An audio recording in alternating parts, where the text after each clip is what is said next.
Six chill, fool, for real. Judah, Judah, Judah, Judah, Judah, Judah, Judah, Judah. Judah, Judah, Judah, Judah, Judah, Judah, Judah, Judah. The scepter will never leave Judah.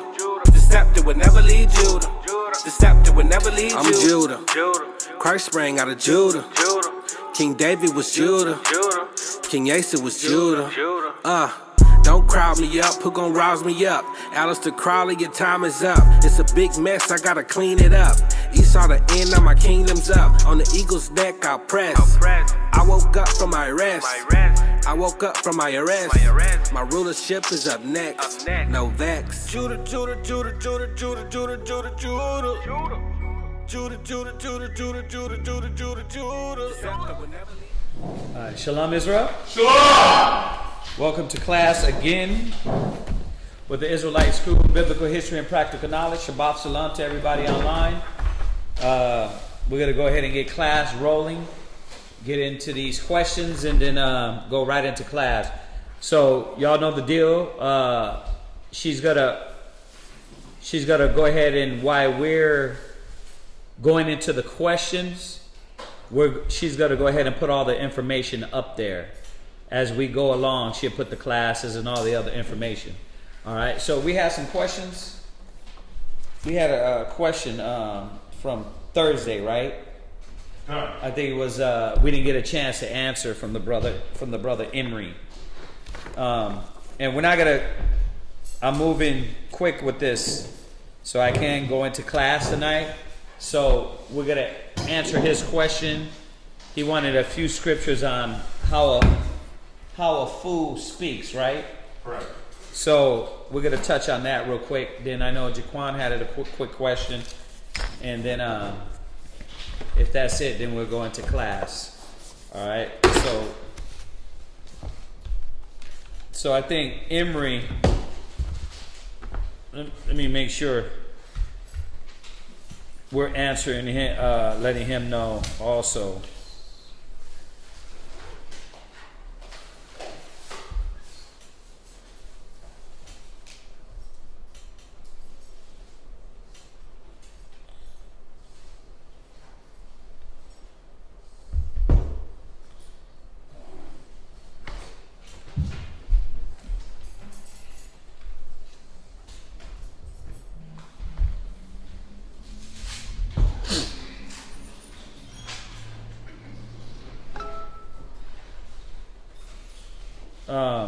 So just to answer the brother's question on how a fool speaks, go to let's go to Ecclesiasticus 19.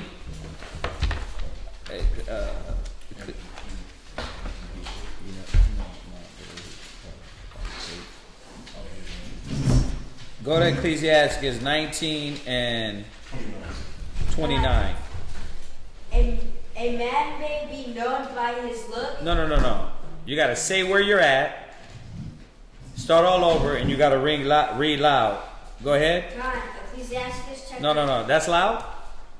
Come on. Let's get a little bit louder. Come on. Ecclesiasticus chapter 19 and verse 29. A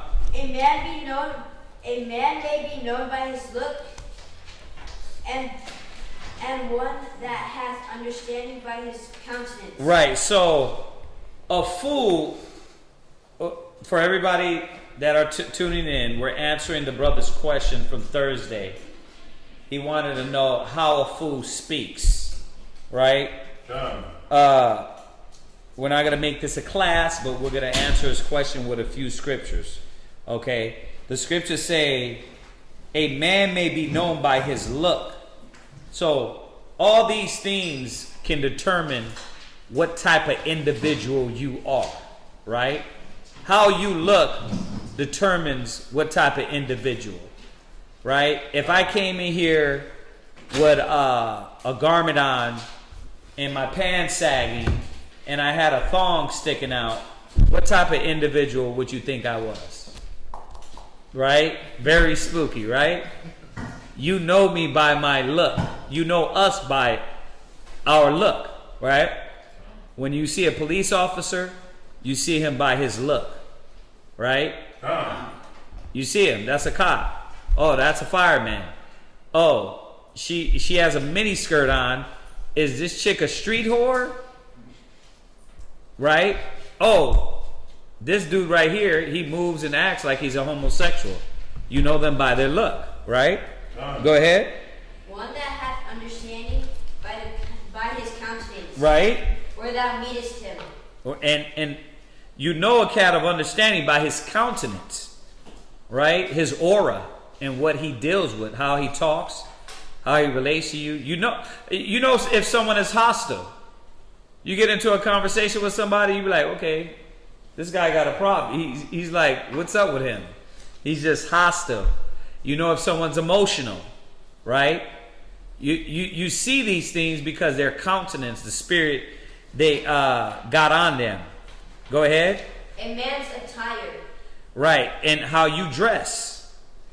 So how you dress, you know how that individual is.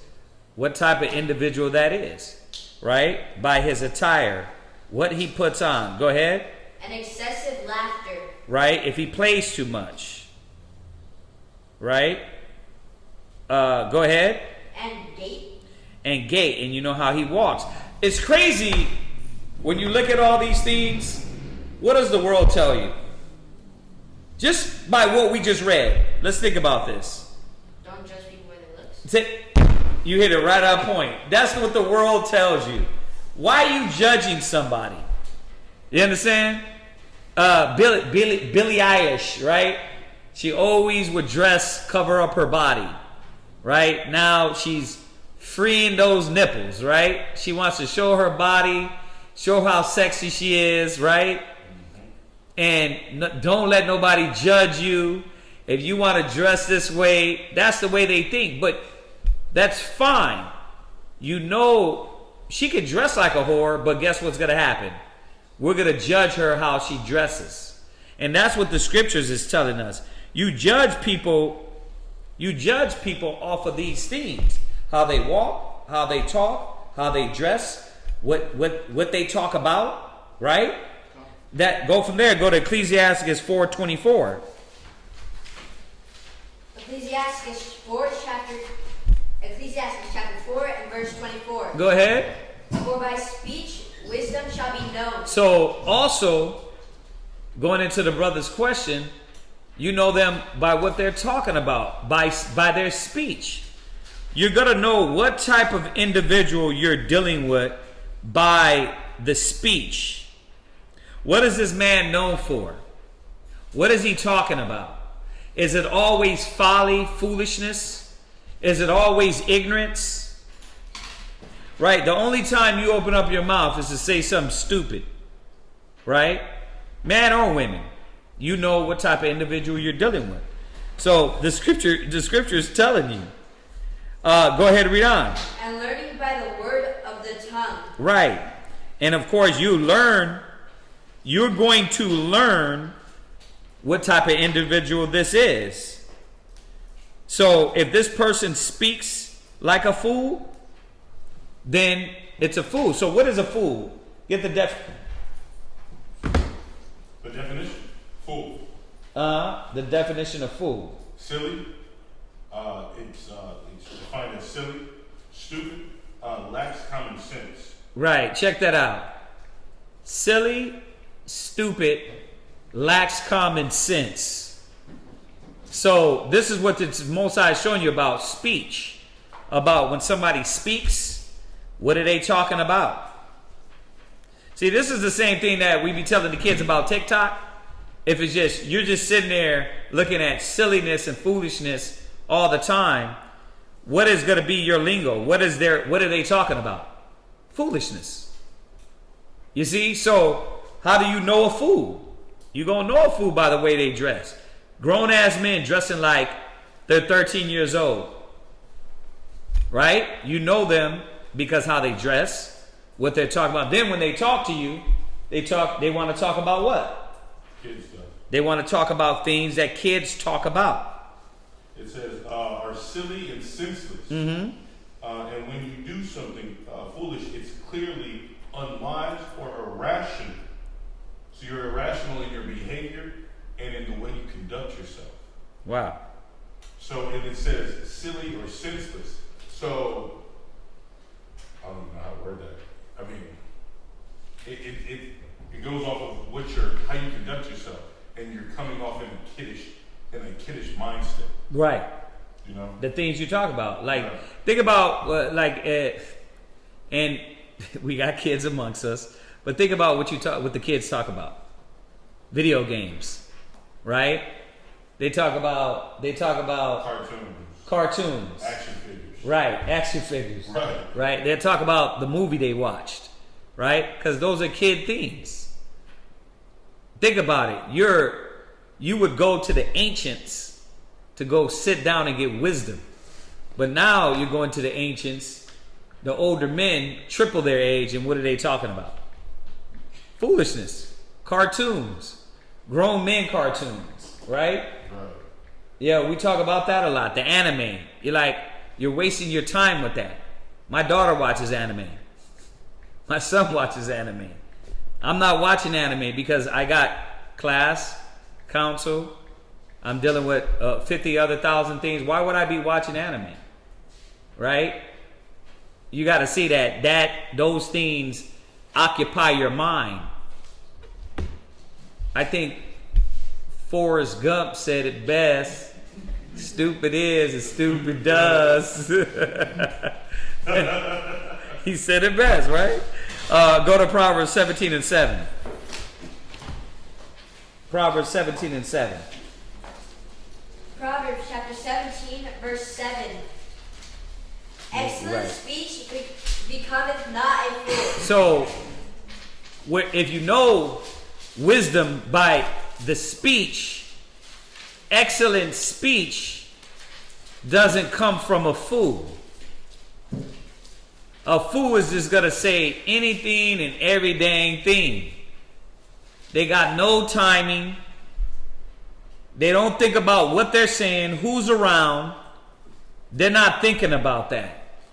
They're just going to say anything and everything.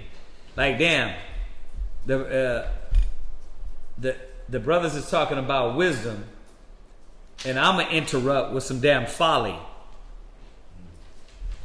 The question is on a fool's speech. This is what you get from a fool. They don't discern time. They don't look who's around. They don't have discretion, right? They just say anything and everything that get them in a situation that's negative. That's a fool. Read it one more time. Excellent speech becometh not a fool. Right. You're not going to get that from a fool. You're not going to get excellent speech from a fool. So why would I hear that person out? You know what I mean? Khan, shalom. You know what I mean? I get it. Your mind can't stay in one place at one time. That, like a child. That's why it says, be no more what? Children tossed to and fro. Right?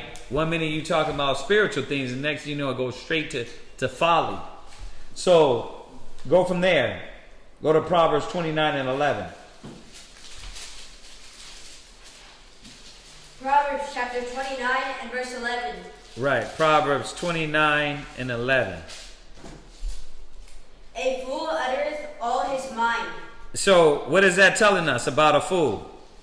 How does he talk? Whatever's on his mind. He don't think. He doesn't filter. Like, how do you know a foolish woman? She ain't gonna filter. She's just gonna say whatever she's thinking, whatever. She's not gonna say, damn, let me weigh my words. Let me weigh my words. And before I say that, let me think about what I'm going to say, because it's going to have an effect. Or somebody's going to be listening. My son's going to hear that. My daughter's going to hear that. Y'all see that? Okay. So a fool doesn't do this. They just speak. They speak out of turn. They don't wait. Right? They don't wait their turn. Go ahead, read it one more time. A fool uttereth all his mind, but a wise man keepeth it until afterwards. Right, but a wise man doeth what? Keepeth it until afterwards. So what does that mean? Who knows? Huh? Listens to the whole matter. Say that He again? listens to the whole matter. Considers.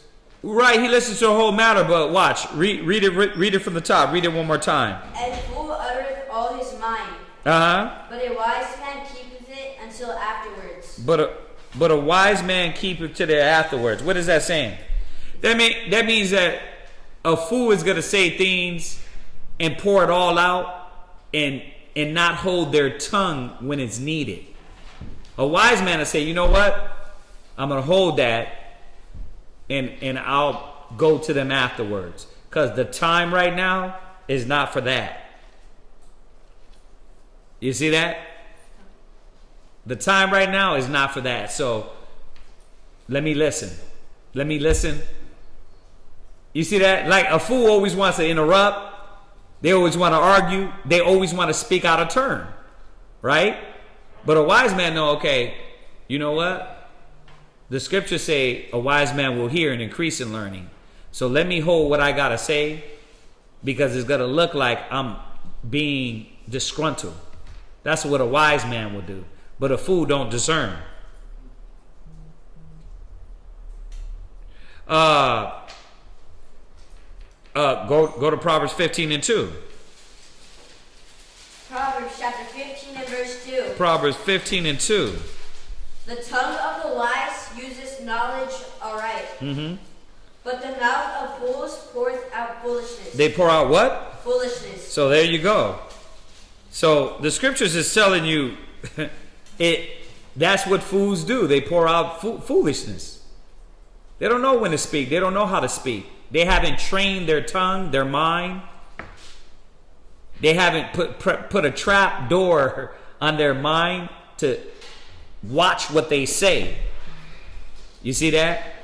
Because what comes out of man? Who knows that? Give me that scripture. Give me that scripture real quick.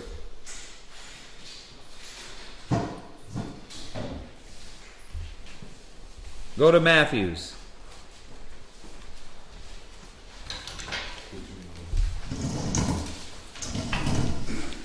Go to Matthew's 15 and 11. Matthew chapter 15 and verse 11. Y'all can read too. Somebody else can read. Matthew's 15 and 11. Go ahead. Not that which goeth into the mouth defileth a man. Right? So he's showing you how food, what really defiles you? It's the things of the spirit. And that's what he's saying here. It's not necessarily the things that go in your mouth. Go ahead. But that which cometh out of the mouth. Go ahead. This defileth a man. Go ahead. Then come his disciples and said unto him. Right. It says, so that's what defiles a man. Right? Where's the part? It says, which proceed from the heart. 13. What is it? Verse 13? 19 actually. Jump to verse 19. For out of the heart proceedeth evil thoughts. See, so a fool, being that they don't know how to control their tongue, they just say anything that irritates them or affects them, and they get emotional. You see that? So all these things pour out of all of us, right? But because a fool doesn't know how to control his tongue, he says evil things, or she says evil things, and then afterward are going to regret them. Go ahead. Murders. Right. Adulteries. Okay. Fornications. Thefts. False witness. Right. So all these things come out of you. Go ahead. Blemish. Blasphemies. Blasphemies. Go ahead. Those are the things which defile a man. Right. So those are the things which defile a man. And that's what comes out of a fool's mouth. So go back one more time to that Proverbs 15 and 2. Proverbs chapter 15 and verse 2. The tongue of the wise useth knowledge aright, but the mouth of a fool poureth out foolishness. But the mouth of a fool poureth out foolishness. So you see, they don't discern. They're not going to watch if they're going to say something evil, right? That's why the Most High says this. Go to Proverbs 24 and 9. Proverbs 24 and verse 9. Go ahead. The thought of foolishness is sin. Right. You see? So it's showing you a fool, his own mind is a sin in itself. Because the way he thinks, the way he processes. Go ahead. And the scorner is an abomination to men. Right. So this is why the Most High doesn't deal.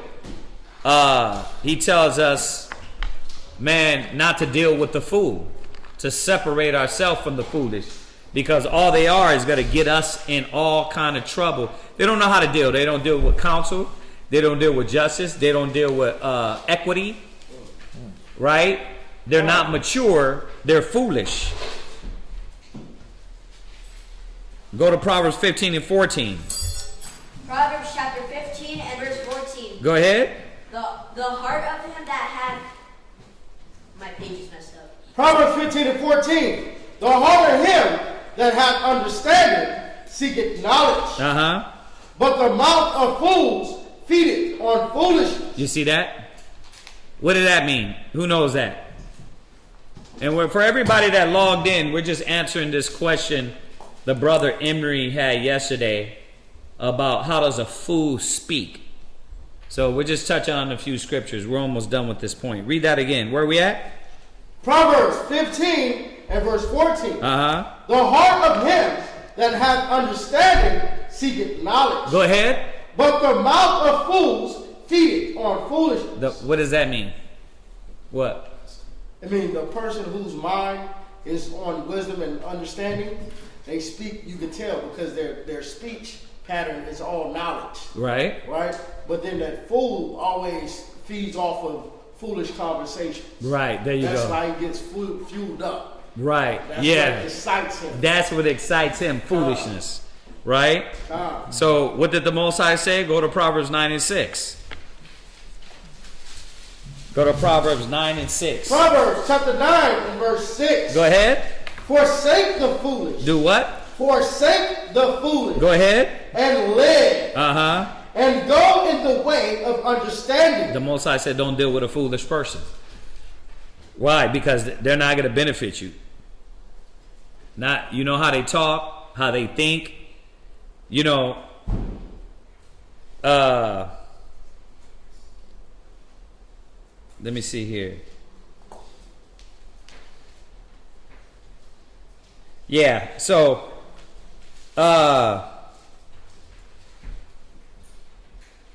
one more. I want to add this one. I should have added this earlier.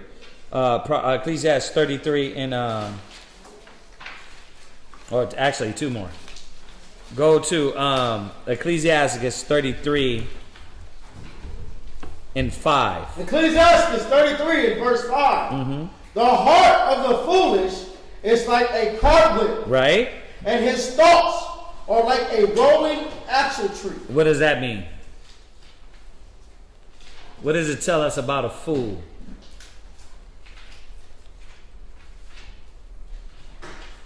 Anybody? Go ahead. One more time. Read it again. The heart of the foolish is like a cartwheel. It's like a cartwheel, meaning what? It's constantly going from one thing to the next. You're constantly in circles. Right? There's no stability in a fool's mind. That's why you see his speech. His speech is always mixed things. Right? Double tongue. Right? Double-minded. He's unstable in all his ways. That's why the same analogy in here as the cartwheel is the next analogy. Go ahead. And his thoughts are like a rolling axle tree. Right, a rolling axle tree. So, which is what? It's going to constantly go back and forth. You're going to constantly just go in circles. Right? And that's what the Most High is showing us. That's why not to deal with the fool. One more. Go to Proverbs 18 and 6. Proverbs 18. Proverbs 18 and verse 6. Go ahead. A fool's lips enter into contention. Right. You see that? So when you deal with fools, what do they want to do all the time? Strife. They want to fight. They want to argue. It's like the cat, we seen the cats, the two camps. I'm not going to say their names. The two camps arguing. And he was like, this is such and such block. Right? And they were going back and forth with it. So, brothers, I hate when brothers send me stuff.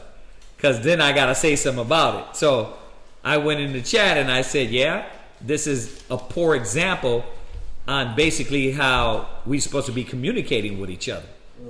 And of course, the zealous Hebrew Israelites, well, what have you had done, brother?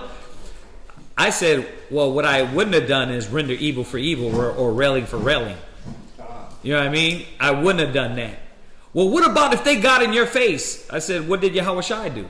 I'm just showing them all the way, like, I thought we believe in the Bible. Why is it that your emotions are more prevalent than the scriptures? Right?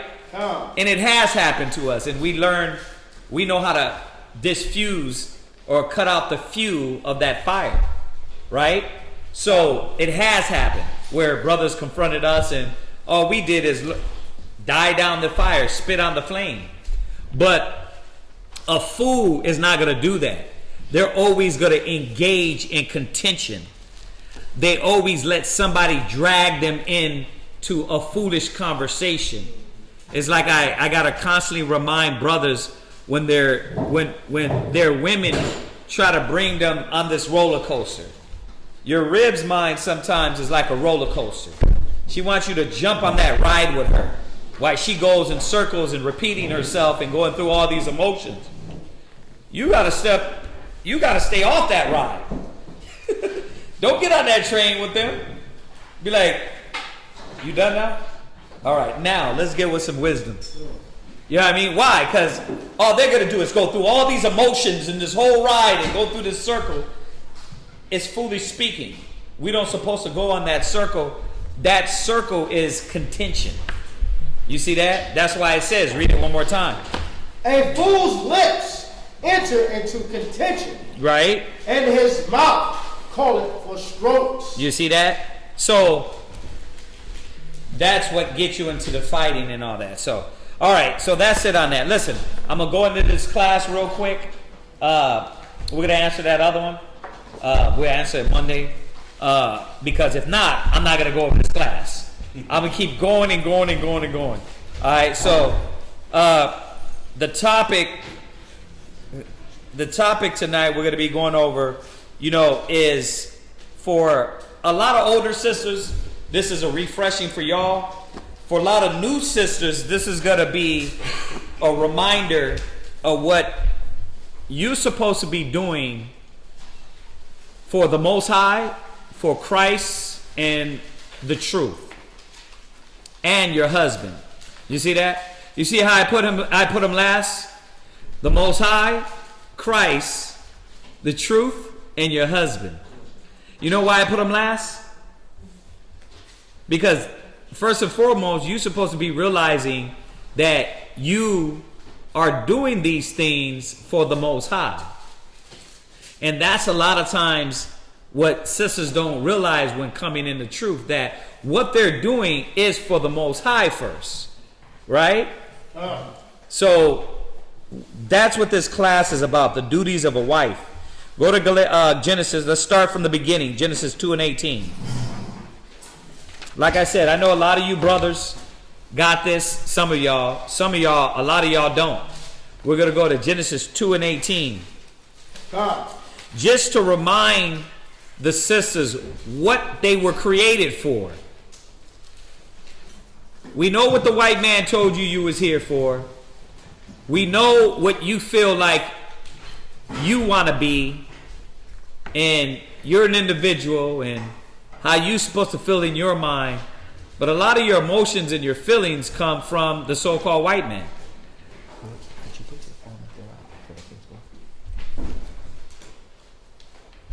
It's not going to work out. Could you put your phone? What's that?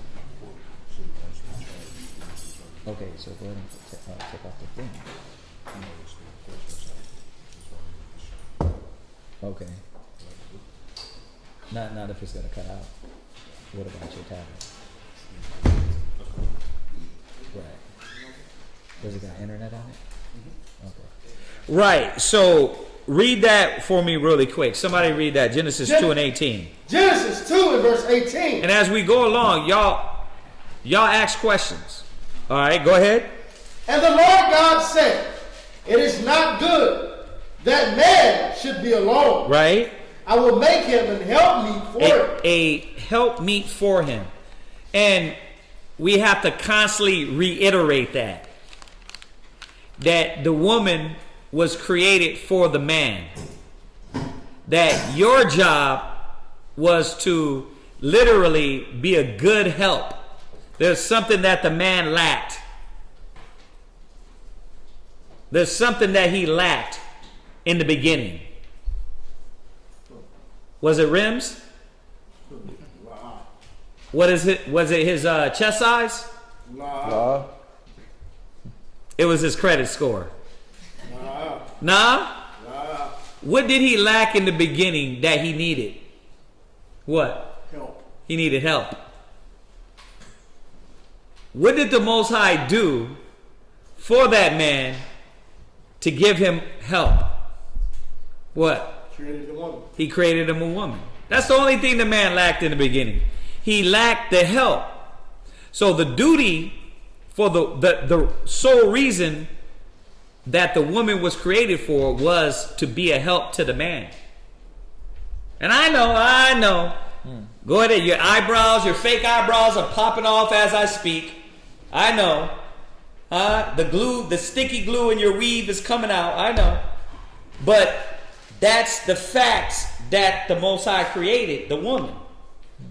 And until the woman comes under that order, there's going to continually be chaos. There's going to continually be confusion and arguing and back and forth.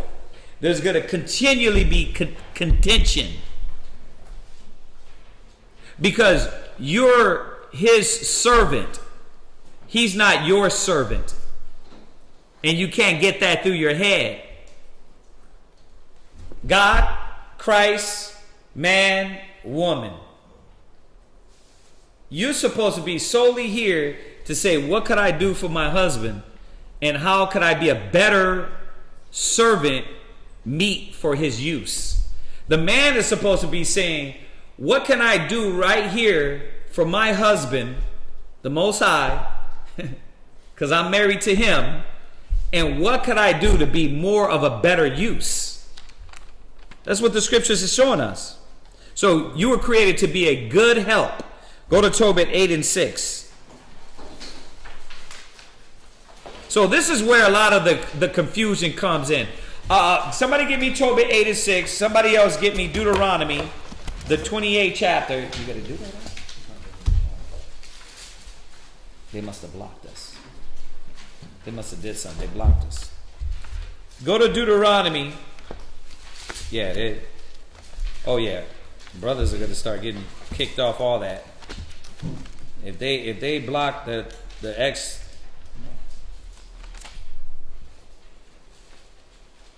there's something wrong. It's not doing it. Try to put your charger in. Try to use a regular charger to see if it holds. So go to Deuteronomy, the 28, and you're going to go to 50. Yeah. Go to Deuteronomy 28, and you're going to read. Just a reminder. Deuteronomy 28, verse 56. Deuteronomy 28 and 56. Before we go to Tobit. Go ahead. The tender and delicate woman among you, Go ahead. which would not adventure to set the sole of her feet upon the ground. So the woman in the beginning was so tender and delicate that the woman would be carried around. An Israelite sister, you know how they show those movies where Queen Nefertiti was carried around? That's what the Most High is saying the Israelite woman used to be. Right? Hold on a second. I'm going to let you finish because people love... I thought the kids not being here would not distract everybody, but we'll wait. Y'all want to finish till he sets up the camera? All right, let's look at him. Everybody pay attention to AHRAYAH now. All right? Him is sexy. Him is beautiful. Right? You done, Ak? Okay, Xavier came in. All right, go ahead, Ak. Go ahead. You sit down with those pretty eyes. All right, brown eyes. All right, we ready now to get back in class? All right, that's why I left the kids at home, because you were going to be distracted and act like you weren't hearing what the hell I'm saying. What I'm saying is important, not what brother's walking in or what anybody's doing on the camera. What we're going over is more important. For y'all to understand why things in your household will continually be distraught, broken, and destroyed until you learn your duty and your service to the Most High. So let's read that. Deuteronomy 28 verse 56. Deuteronomy 28 and 56. Go ahead. The tender and delicate woman among you. Go ahead. Which would not adventure to set the sole of her foot upon the ground. That same woman that was supposed to be a help meet to her husband, she would not set the sole of her foot upon the ground. Go ahead. For delicateness and tenderness. Right, because she was so delicate and tender. Now, not just in flesh, but in everything. She was delicate and tender. Go ahead. Her eye shall be evil toward the husband of her bosom. So, what is it that happened? If you were created to be there and be a help meet to your husband, to where your eye is now evil towards your husband. Now, what did that evil eye bring? Put it in, then take the cord and go over it this way. What evil eye have been... You want to say something, sis? What's the evil eye? Who can tell me? No what? Trust. No trust. Trust in who though? They wouldn't be panicking in every situation towards her husband. You're right. Because she lacks, right? That he said you were going to get your check every 2 weeks. America comes through. Right? To be faithful to the Most High. This is why. Go to Colossians 3:20. You know what I mean? We are Verse 23. Go ahead.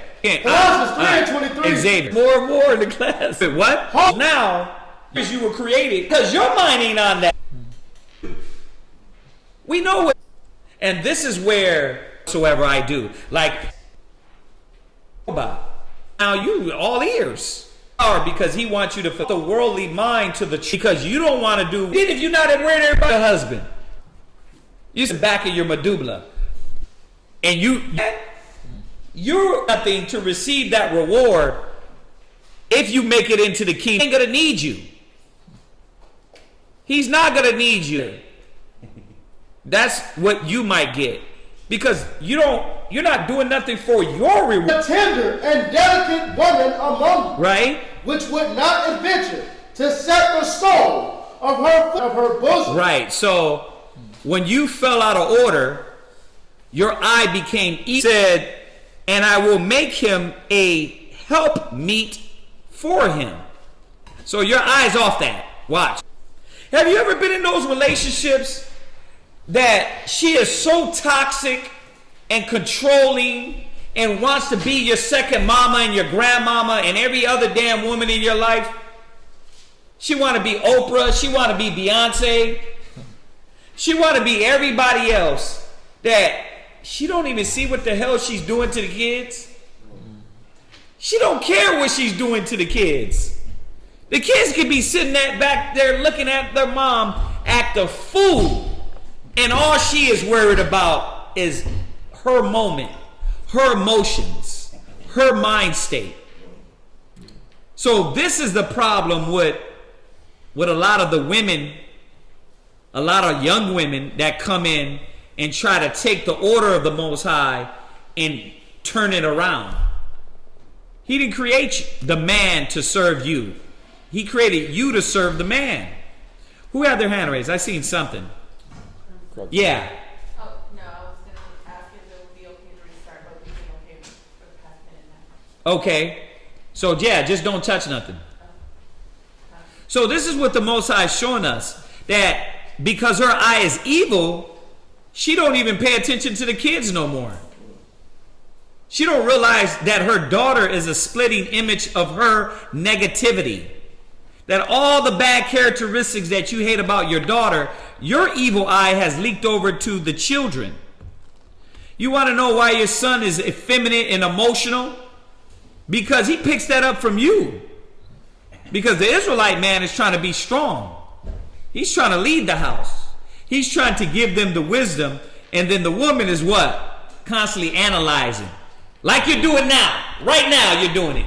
Well, what about this? What about when he does that? You're blanking everything out of what we're going to go over. And you're going through the list on why not to do your duty. Ain't that a trip? You're blanking everything out. All the scriptures, all the verses, and going through the list on why not to submit to your husband. Why not to be obedient to the Most High. And that's what the problem is. You, along your path, you destroy your whole family. Watch, read on. And toward her daughter. Right. The son, the daughter, scrap that. I don't care about that. So they start talking reckless, acting reckless. They're not mindful. Well, what about him? We just went over the man's class the other day. You want me to change this to another man's class? Huh? You don't want to get what you're supposed to be getting? That's how the women are. It's like they want us to go over all the man classes all the time. Y'all hear me tell these brothers all the time. What? Brothers are immature. They got to grow the hell up, take care of their families. But right when we go over these classes, what happens? You still don't stand up and listen and be humble to say, damn, I got issues too. And all my little whack ass judgment, I don't got no right to judge because I'm way off. I'm way off. So what the hell did I got to do? Well, who am I that I got a beam in my eye and I'm trying to take the mote out of my husband's eye? And that's what the problem is here. You're not being conscious of your duty, and in that you're affecting your family. Go ahead, read on. And toward her young one, right, that cometh out from between her feet. Now, what is Deuteronomy, the 28th chapter, talking about in its entire chapter? What? Xavier? The blessings and the curses if we listen to the Most High. So what are we reading right now that this is? It's a curse. It's a curse. You understand that? Now, hold that. You're going to let that go. Okay. We pulled this the other day. Go to Proverbs 3 and 33. Go to Proverbs 3 and 33. So this is why Proverbs chapter 3 and verse 33. you got to read loud. Go ahead. The curse of the Lord is in the house of the wicked. So this curse is in the house of the wicked. Whoever's phone is that, please put it on mute. It said the curse of the Lord is in the house of the wicked. So once again, when this is going on in your house, and when you're not dealing with any happiness, why? It's because you are not doing your job. You're not doing your duty to the Most High. And that's why these curses are on us. You don't want to take responsibility for what you're doing. You understand this? And that's why it's confusion in the house. It's contention. It's arguing. Because the Bible literally tells you that. Read that one more time. The curse of the Lord is in the house of the wicked. But he blesseth the habitation of the just. But he doeth what? But he blesseth the habitation of the just. So why is your habitation not blessed? Because you're not doing what you're supposed to do in your habitation, which is keep the peace, keep the tranquility. That's why you're a side chick now. Huh? You know what I mean? You put to the side. He not dealing with you. You see that? Because you don't want to do your job as a wife. And that's what women don't understand. Just as easy as you can get another man, guess what? He can get another 2 women. This is what we doing now? It shouldn't be like that. That's foolishness.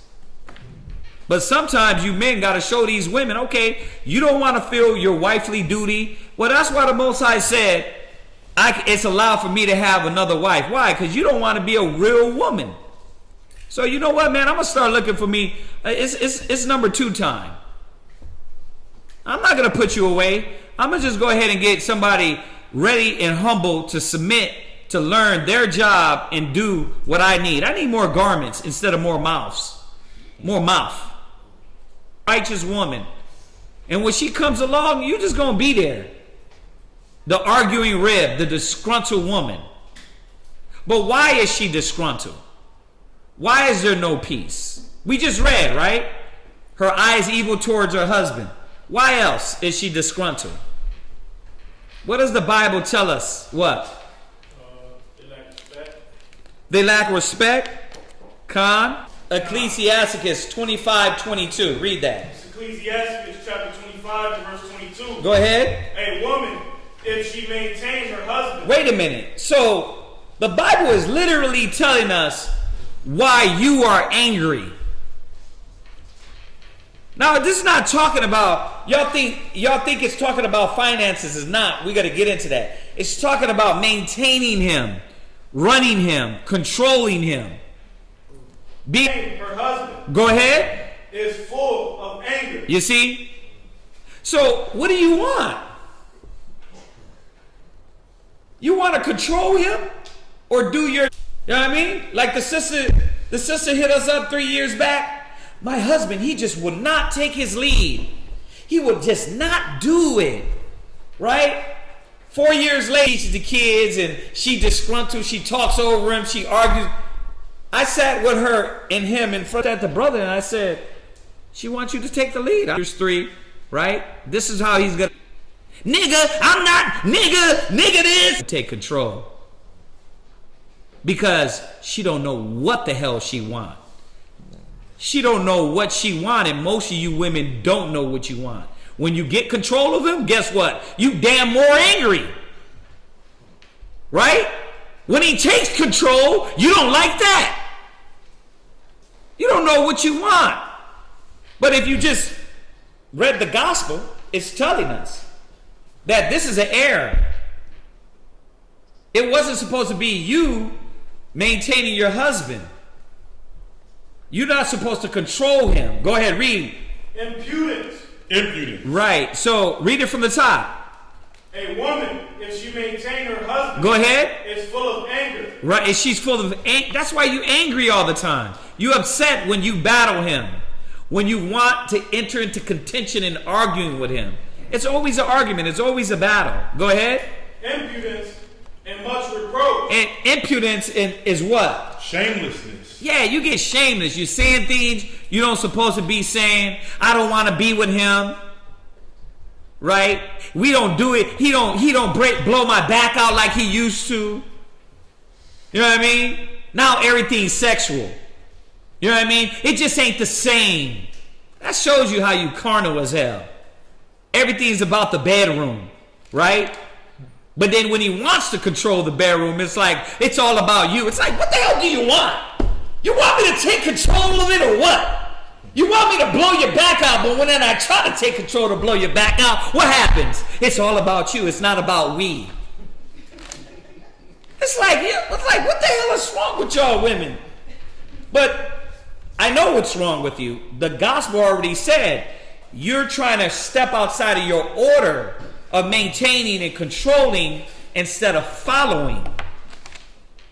And for everybody that don't listen to us and don't constantly watch class and don't know real judgment, we deal with the men all the time. This doesn't mean that the man makes you your footstool, he kicks you in the face when you walk in, he's burning, he's pouring out liquor on you, he's walking in like he's Mr. Kemo-sabe. This don't mean that. But there is an order and a structure to the house on how it's supposed to be established. So this is the things that, why things are out of order. It says the curse is in the house of the wicked. And that's why there's going to always be contention. There's always going to be strife. Until when? There's always going to be strife till when? What? We stop fighting. Somebody got to stop fighting. Either the husband gives in and starts being a sucker for love ass nigga, or the woman says, you know what, I'm going to follow, I'm going to fall in line. Either the husband says, you know what, happy wife, happy life, you know what, please don't do another woman class. Please. Kazak, she was pissed after that. That's the look. You didn't say that, but that's the look you gave me in the eyes, like, don't do another one, that shit pissed her off, You about to make me every woman class. I'm about to get vomited on YouTube because you can't. That is not going to build our communities, our households, our children. The Bible puts us in structure and order under the Creator. You can't tell me you can't have that in your house. It would be all what it is. How many more black men do you want them to cut off their penis and turn it inside out? How many more? Because that's where your boys are ending up. They're going to end up when you see the father get his spirit broke from the damn 5'5" disgruntled loud ass woman. Right? What? It was a comment that I deal with a lot of people, and it was a sodomite. He told me he got an intimate conversation. I was like, well, why wouldn't you want to deal with a woman? What made you want to deal with a man? He was like, bro, growing up, the way my mom treated my dad. And I was like, yeah. All this homosexuality comes from that perception or abuse. That's where it all comes from. But it's these things, man, that destroys our communities and our households. And if you're looking at the bigger picture, you will see that. And this is why the scriptures tell you, give not thy strength unto women. Don't never bend for them. Never. Don't never let them take the power from you. Once you might as well cut your nuts off. Why? Because it's going to take all your testosterone from you, like getting your nuts cut off. And you're going to be defeated. Your sons and your kids will be defeated. So the order stands for a reason. It's not just a manly thing, right? He's the man. He's got the penis and he's supposed to run it. No, it's a godly thing that keeps our unit, body, nation, kingdom in order. I'll say it again. This doesn't mean that a man is abusive, that a man is out there in the streets doing whatever the hell he want to do wickedly. He's out there in the streets doing the gospel. We know what a godly man. I've been hitting that every class. Every class. So I don't want to take us off. So she's full of anger and impudence. Right. Go ahead.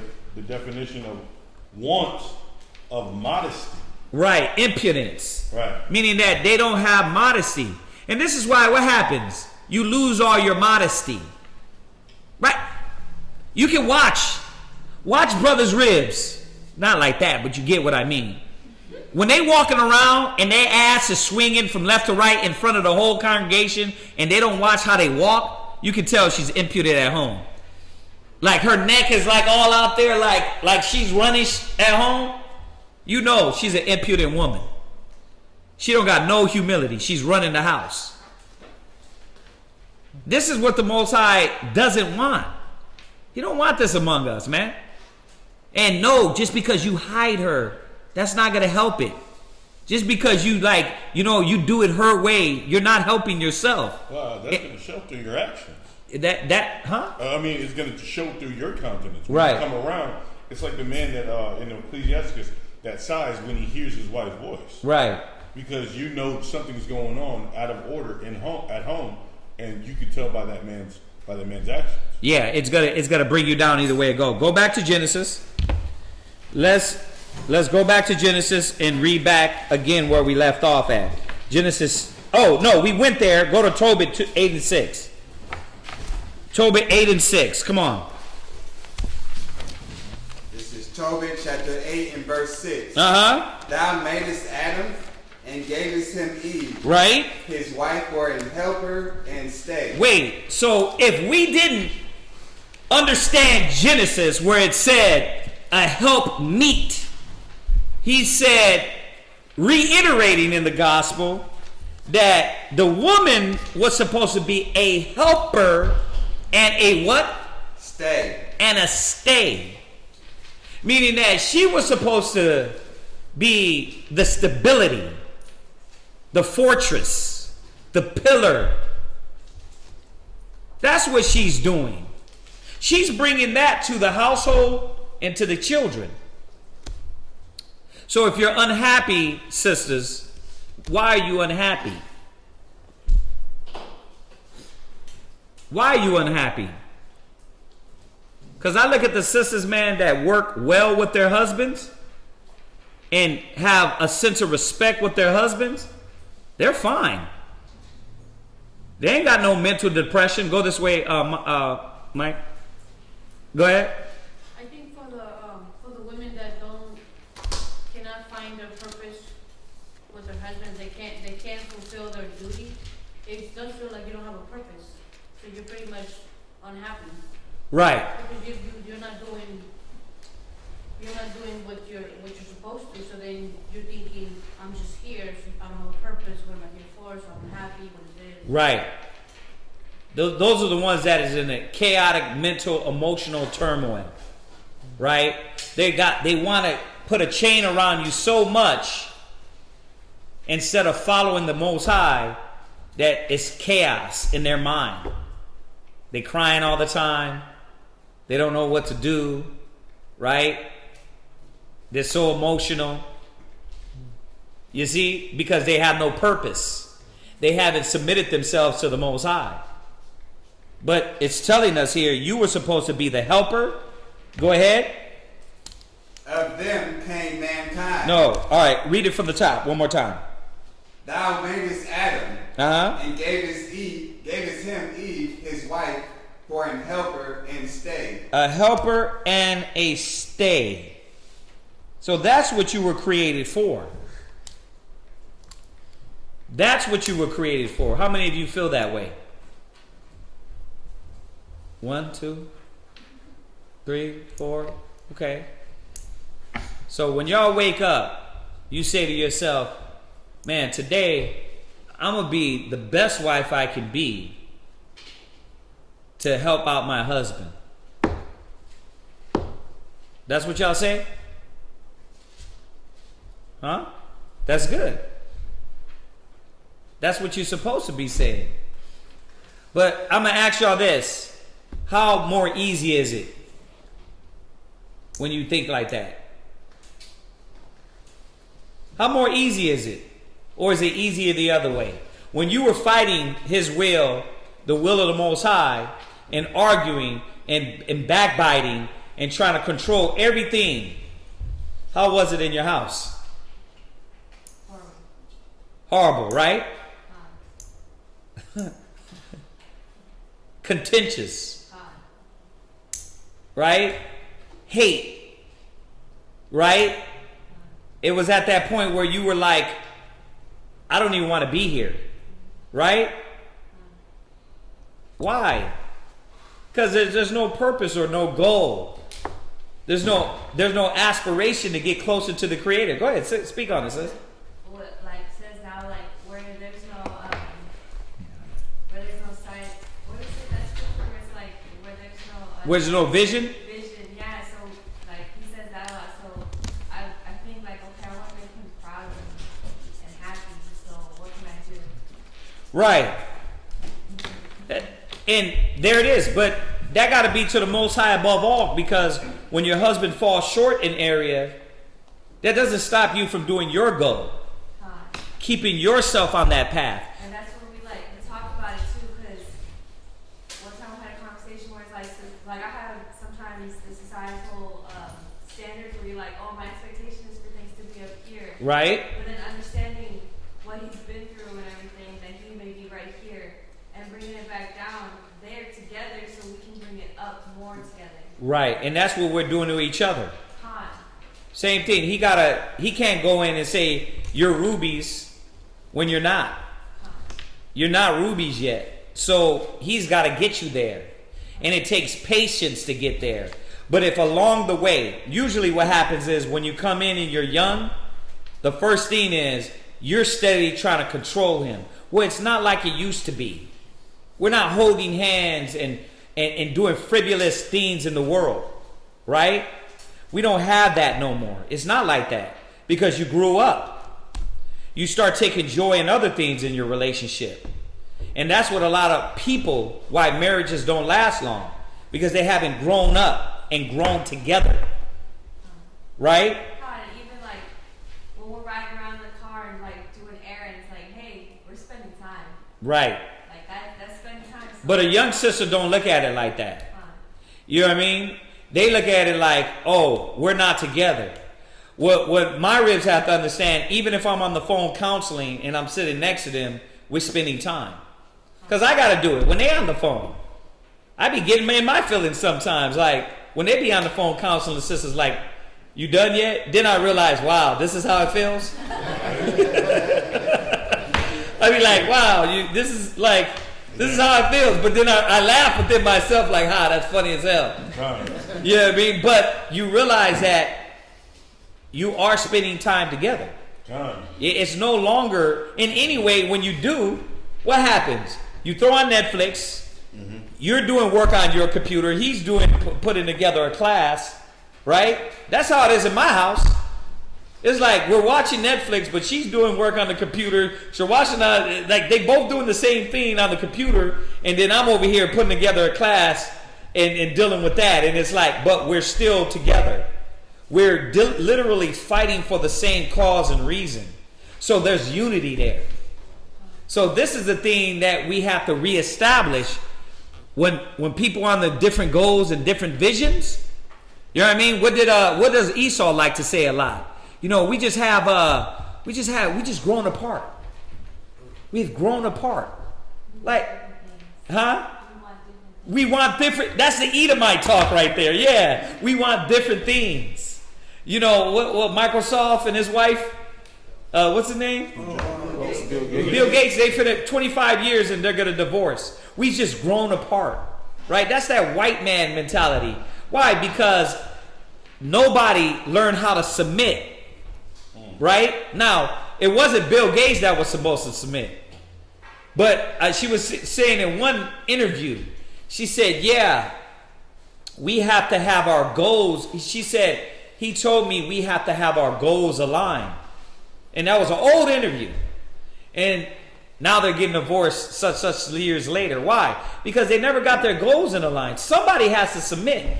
And Esau, and they're teaching the women in the world, no, there is no subordinate unless you're going to work, unless it's your boss, unless it's your military sergeant, right? Then you submit, unless it's the tax man, right? It's like you submit to everything to them, but in your house, no.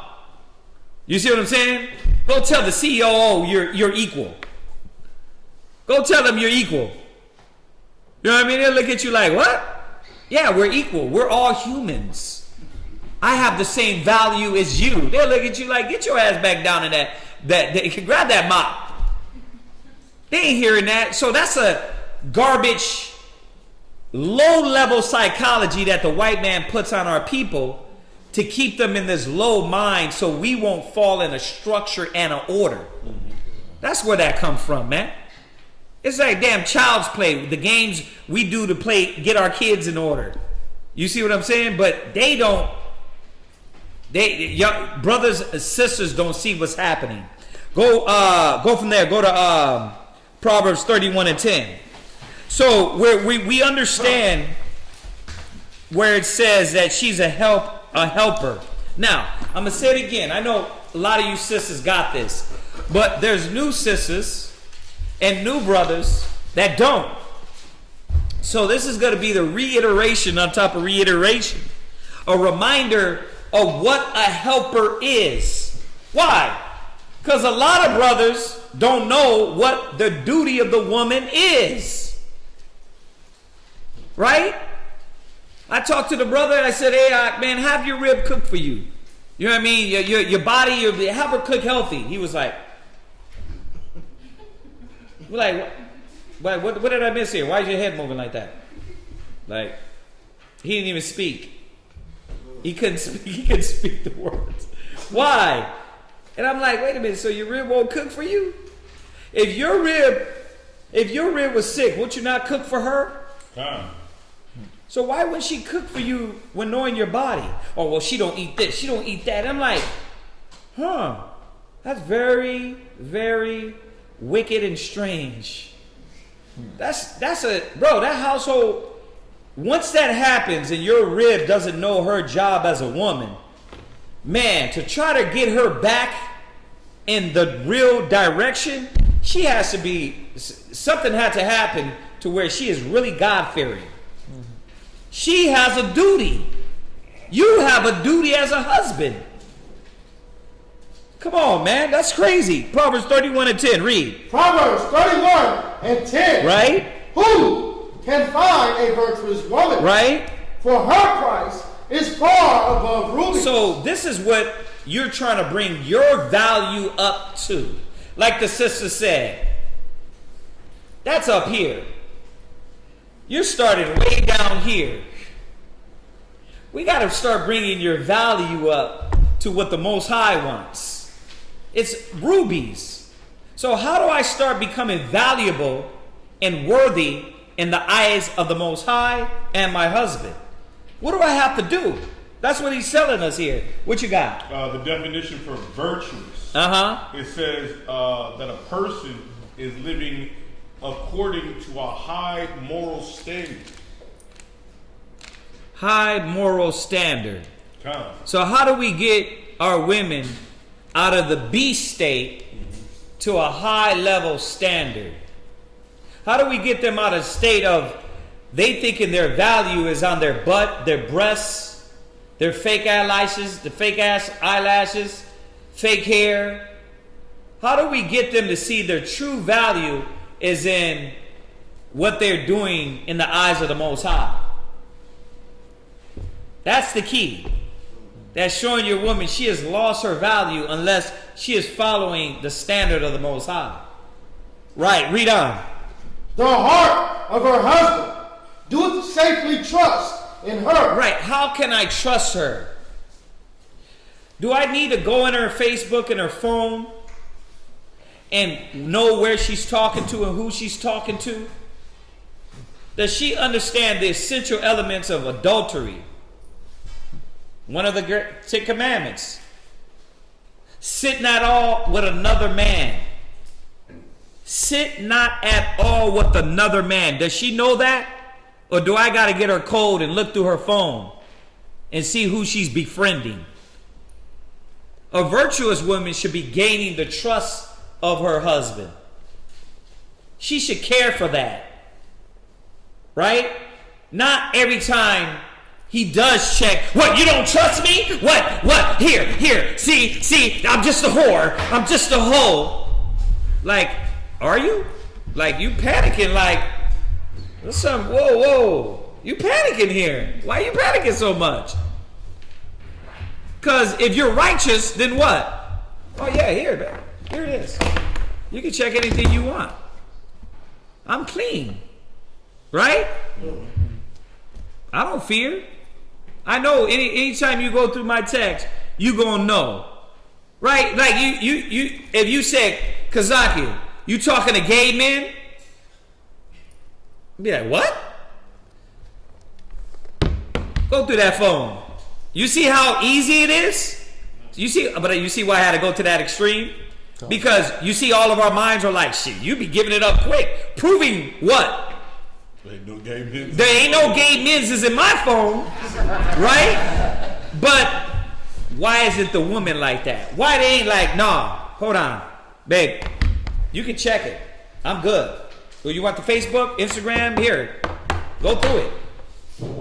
First of all, because she hasn't learned by you what it is to fight to be virtuous. It's your fault.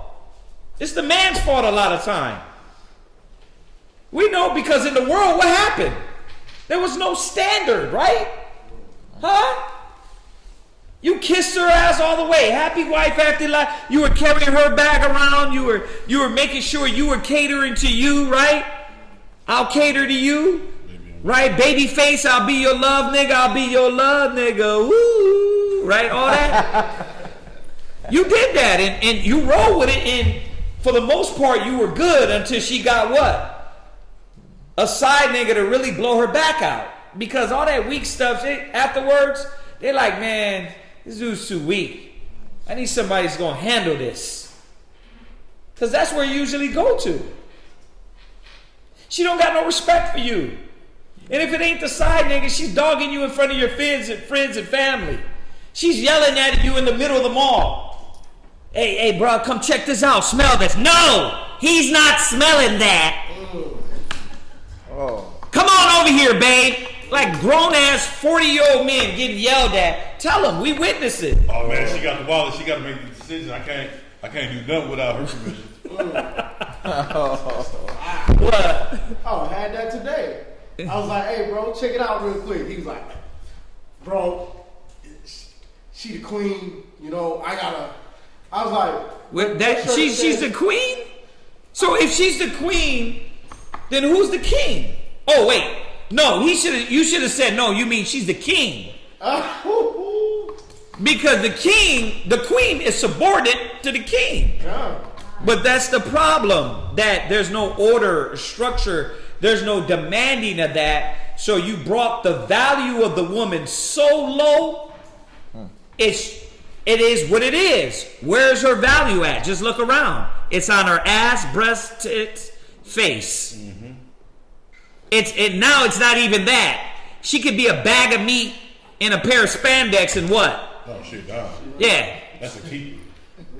I'm at the gym. I'm watching your stretch marks through the damn. Through the damn spandex. I'm like, what is going on? There ain't no there should be like a code when you rip open this bag and you put the spandex on. A weight limit. Yeah, it should be a weight limit. That's right. But there's not. Wow. You know why? Because there's no more standard, because the men have brought the standard low and the requirement of what was required for the woman. And that's why the black, Hispanic, Native American women are like they are today. That's why until you apply the knowledge, until you set the structure that God created in your house, it will continually crumble. It will crumble until you do what the Most High said. So her husband's supposed to safely trust in her. Do you trust your rib? Do you trust your rib? Do you know right now if she's not talking to Sancho Man? Huh? The side nigga that she's just waiting to break up? Huh? That cat that he's gonna be what? Captain Saberhole when she leaves you? Could you? We keep that to ourselves. Cause y'all be surprised at my answer. Read. So that he shall have no need of spoil. So she had no what? Need of spoil. You see that? No need of what? Spoil. So is it wrong for your women to get you things? To acquire? To work? No. This is what the standard. If she was working, she wouldn't be what? I'm sorry. God, she wouldn't be idle. She wouldn't be idle. If she was trying to go to this standard and be this virtuous woman, she wouldn't be idle. But she's idle, going from house to house, tattlers, getting in relationships. Why? Because she's not trying to live up to the standard of this virtuous woman. And nobody's going to get there right away, little by little. Little by little. You understand? Nobody's perfect because we're garbage. Right? We're not the man, that bishop that I'm going over. Come on. We're not even, there's brothers that don't even know how to talk yet. So we're getting there, but we all on the same level. At least we got to keep moving forward. We can't be moving back. And that's the problem. A lot of you women try to keep pulling your husband back. You see him. He's in class. You got him in class, and then what happened? He's over there too much. I'm like, what do you want? You wanted him to follow God. Now he's doing it, but he's following God too much. He needs to be following me a little bit more than God. Which one is it? It trips me out. Hey, what is he in the street still? Is he chasing tail? No, he's at street speaking. He's passing out flyers. He's in council and he's in Hebrew Academy.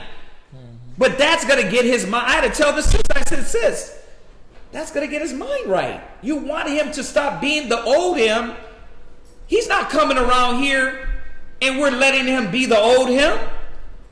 Now you're messing up the process. You're arguing and fighting every way this man's gonna. Why? Because what you want to do? You want to cuff him and have him do just like this. No, get your ass over here.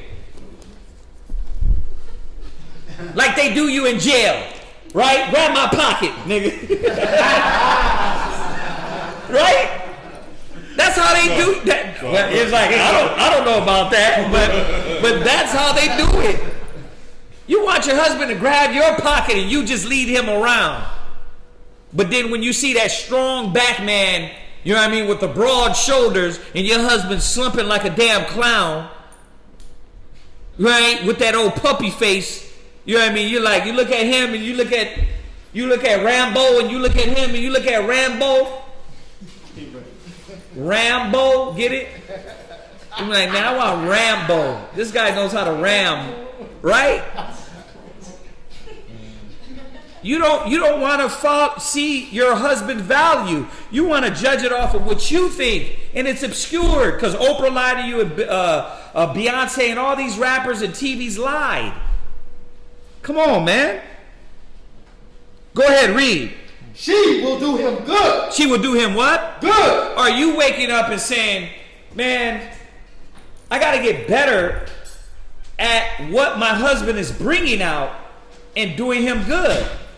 That's why you're supposed to be going to her and showing her what the good is supposed to be. You're supposed to be going through the list of the good things that she's supposed to aspire to. Where does she lack? Where does she need to get better at? And then if you got a woman that don't want to listen, what's she going to do for you in the Most High?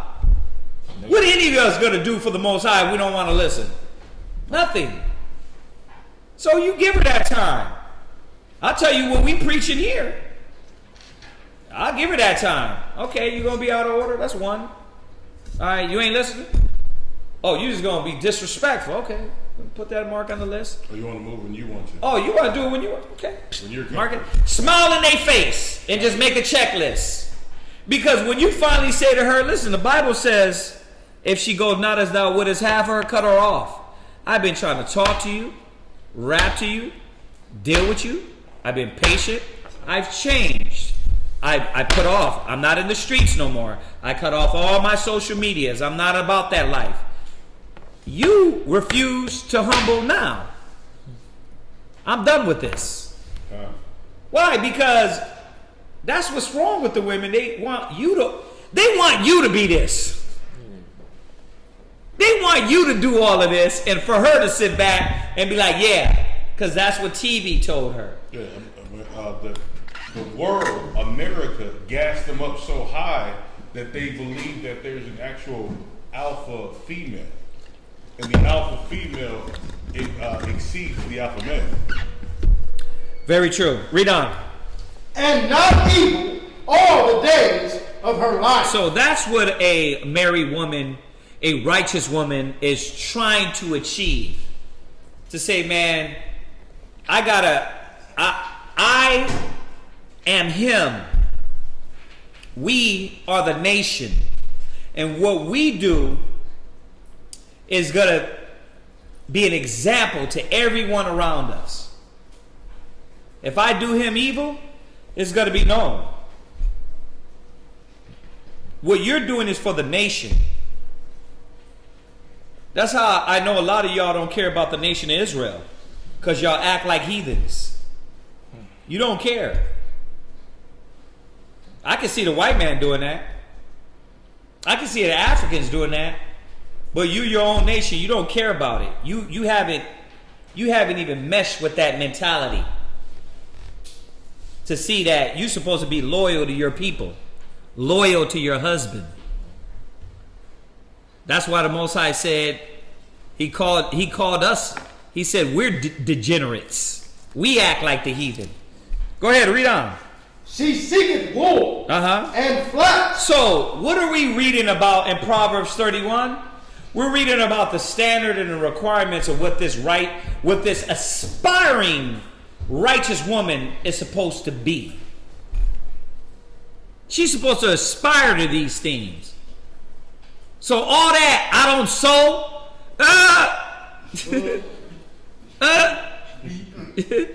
I don't sew, well, you're going to learn today. You got to do something, because I need fringes. Right? I need garments. Then where's your duty for the apostles, for the church? Y'all let them play that with y'all. If my women left me today, the next woman I got, she would have to damn know how to sew, cook, clean. She would have to know, like, where's the standard at? What? Go ahead. Let me say, when I met you, I was 19 and I didn't really cook, and you were like, but do you know how to read? I was like, yeah. He's like, okay, then you know how to cook. He's like, go get a recipe. Basic. That's how I was learning when I was single. When I was single, I go Google recipes, and what? I was cooking for myself. Same thing applied, but I required from them a standard. Right? How many months were you when you were working the mall? Pregnant? Yeah. 9. Right? She was 9 months working the mall. She was young, vibrant. Right? She can do that. And she did it. You know what I mean? Because I had a whoop on her back. No, that was all willing. I didn't have to overforce her, put a gun in her head. I was like, listen, we're finna open up this business over here in San Antonio. Do you want to come help? Come on. Let's go. Right? Same thing now. And guess what? Her and SHAQAT, same thing. They still moving. SHAQAT still trying to move like she's still trying to move like she's young, but she can't. She ain't young no more, but she's still trying, fighting. When you got ribs that be young, vibrant, and guess all they do to you? They use all your energy up. And you what? You think that's acceptable. Acceptable with who? Because according to the Bible, that's not acceptable. So what standard are you going to build your wife in? What standard? Because you're doing her a disservice if you're not holding her to these standards. Do you want your rib to get in the kingdom? How many of y'all want your rib to get in the kingdom? How are you going to get her in the kingdom if you're not holding her to the biblical standard that God requires from her?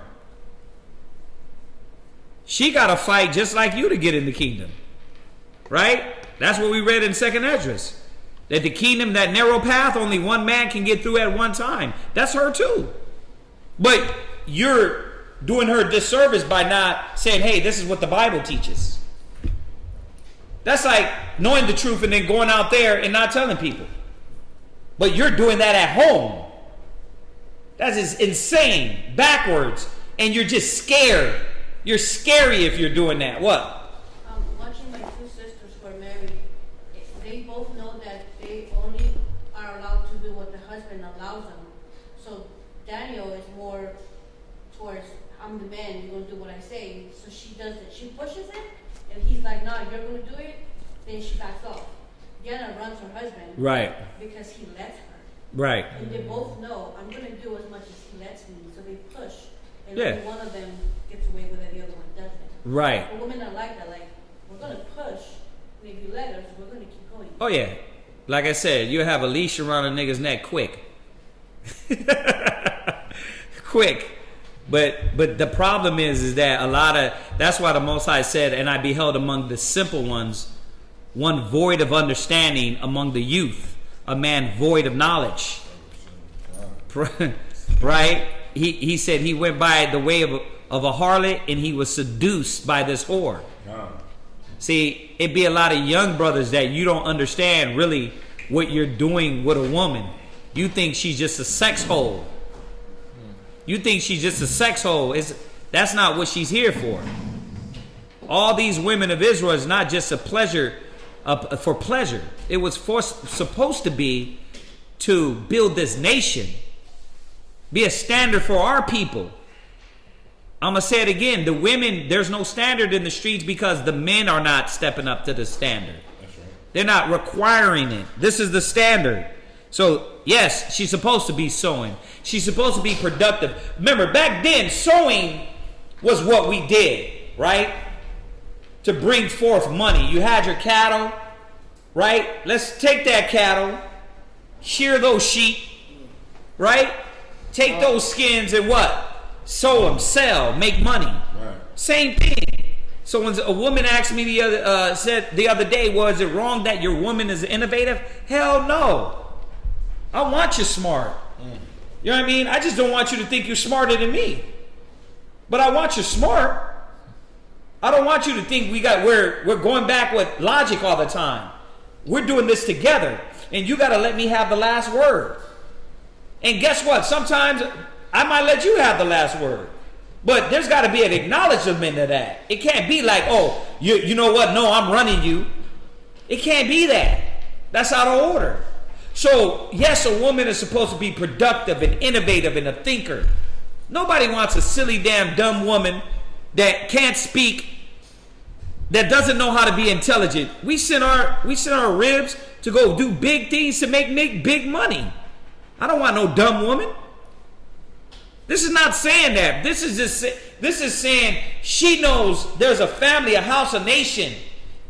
And if we do it right under the will of the Most High, we will be the example to the world. Where you at? Ecclesiasticus 7 and 26. Go there. Go there real quick. Ecclesiasticus 7:26. Come on. Ecclesiasticus 7 and verse 26. Go ahead. Hast thou a wife after thy mind? Forsake her not, but give not thyself over to a like woman. Right. So you're this man. Read that again. Hast thou a wife after thy mind? You're wanting this woman in the same mind state, in the same drive, in the same zeal as you. Right? Go ahead. Forsake her not. That's the one. That's the type of woman you want to draw in. That's the type of woman you want to have leading your house in your absence. Who's in the same mind. Now, bringing it back to the woman, what is it telling you? You're supposed to be in the same mind your husband is in. Now, you're jumping on my point, but we're gonna go there. We're gonna get back at this. Hold that. Go back in Proverbs, because we're gonna get to that in my second point. Go to Proverbs. Read down. Proverbs 31, 13. She seeketh wool and flax, right, and worketh willingly with her hands. She worketh what? Willingly. No, with her. she's forced. Willingly. No, he gotta beg her. Willingly. Right, she's seeking willingly. And that don't mean on her own time. Well, I'm willing now. Nah, you gotta do when it's required. You got ribs trying to show up when it's convenient for you. You're not a wife. You a side chick. You try to do what's convenient for you. You're supposed to be doing it when it's required.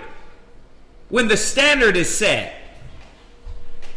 This is what he's telling us. She's doing it willingly. You know what is requirement. You know what is needed. But then when you're needed, you pill out? Come on, man. That's not a help, bruh. Read. Come on. She is like the merchant ship. Right? She bringeth food. She bringeth her food from afar. You see that? Y'all know the merchant ships at the dock. What do? That's all the way out there, and then you got to bring that all the way in, ship it in through all the other shipment companies, right? That's what the woman is doing. She's moving, making moves, thinking.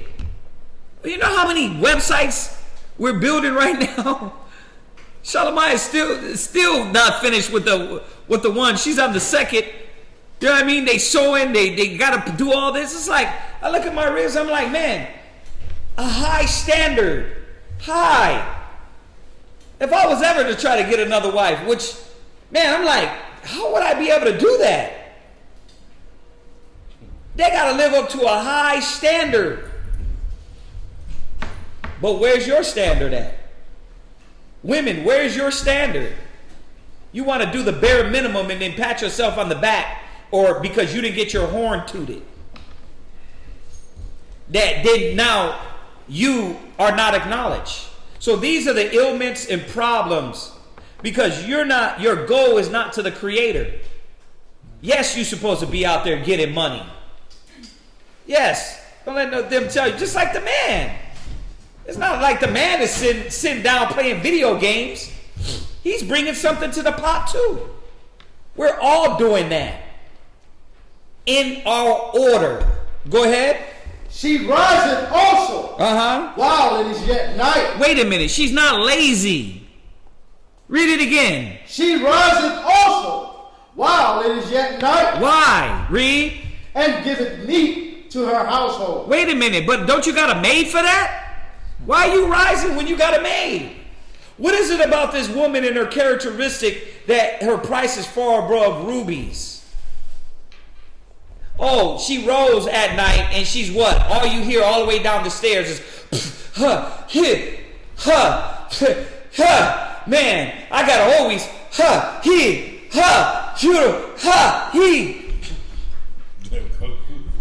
It's not saying she rises and then she's complaining all the way to the kitchen, all the way back to the room about her life. She understands her duty. What? We have a question. What's the question? It is from Tage. Queen Tage. Okay. Is it wrong for a wife to always tell her husband to wait when she's dealing with anything with the kids, cooking, cleaning, on the phone, conversation with friends? Is it wrong for him to always have to stand and wait for her to come and handle whatever he's asking of her? Hell yeah. Yeah, my ribs have enough of class to know what can be put off for what I need. Right? I told Shalamai today, she hurt her back a few weeks ago. She's still walking around half crippled. Right? Just like Shawasha now, right? Half crippled. They're trying to, that 8-pound baby in her stomach, right? They moving around. They can't move. And I'm not saying this boasting because they're the queens. I'm going to say this, that somebody needs to have an example. And a lot of times, y'all sisters overlook. Y'all act like y'all don't got to do nothing. So, they're not perfect. But they know how to handle the business of the Lord. So, I told, she was saying, we need to get these shirts out. Which they do.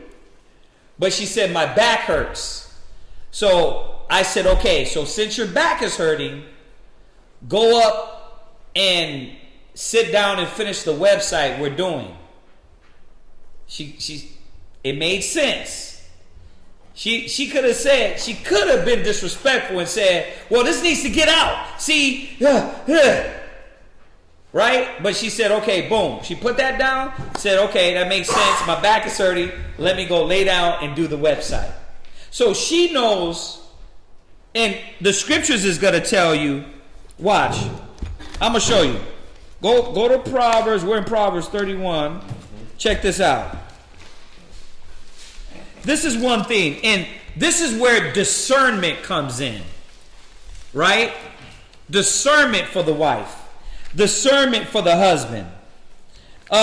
Jump to verse 26. Verse 26. She openeth her mouth with wisdom. She doeth what? Openeth her mouth with wisdom. Right. So this woman will have enough of wisdom to know and to be able to relay the message.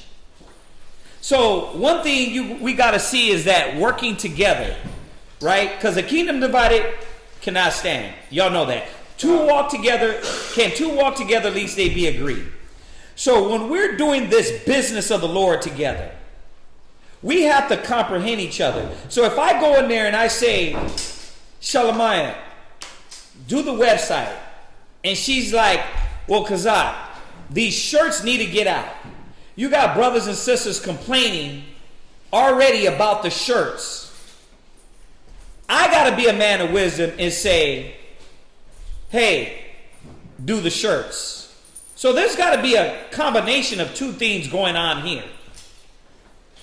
But in that, she knows, I'll take it to Shawashana. I'll say, hey, I'm coming from the gym. I set her up. I said, I'm coming from the gym. Is it going to take you out of the way to make this to eat for me? She said, no, it's not. But other times she'll come back and say, we're in the middle of something like right now, and we got to get this done. So I got to be a man of wisdom too to say, okay, first of all, because what we're doing is for the body. Right. So it's kind of a given that we're working together. You see that? So when you got this question, I asked this. Is that question based on you're doing things for the house and you never can move off that and go do things for your husband? Something can never wait and then switch over? Yes, there's times that can happen.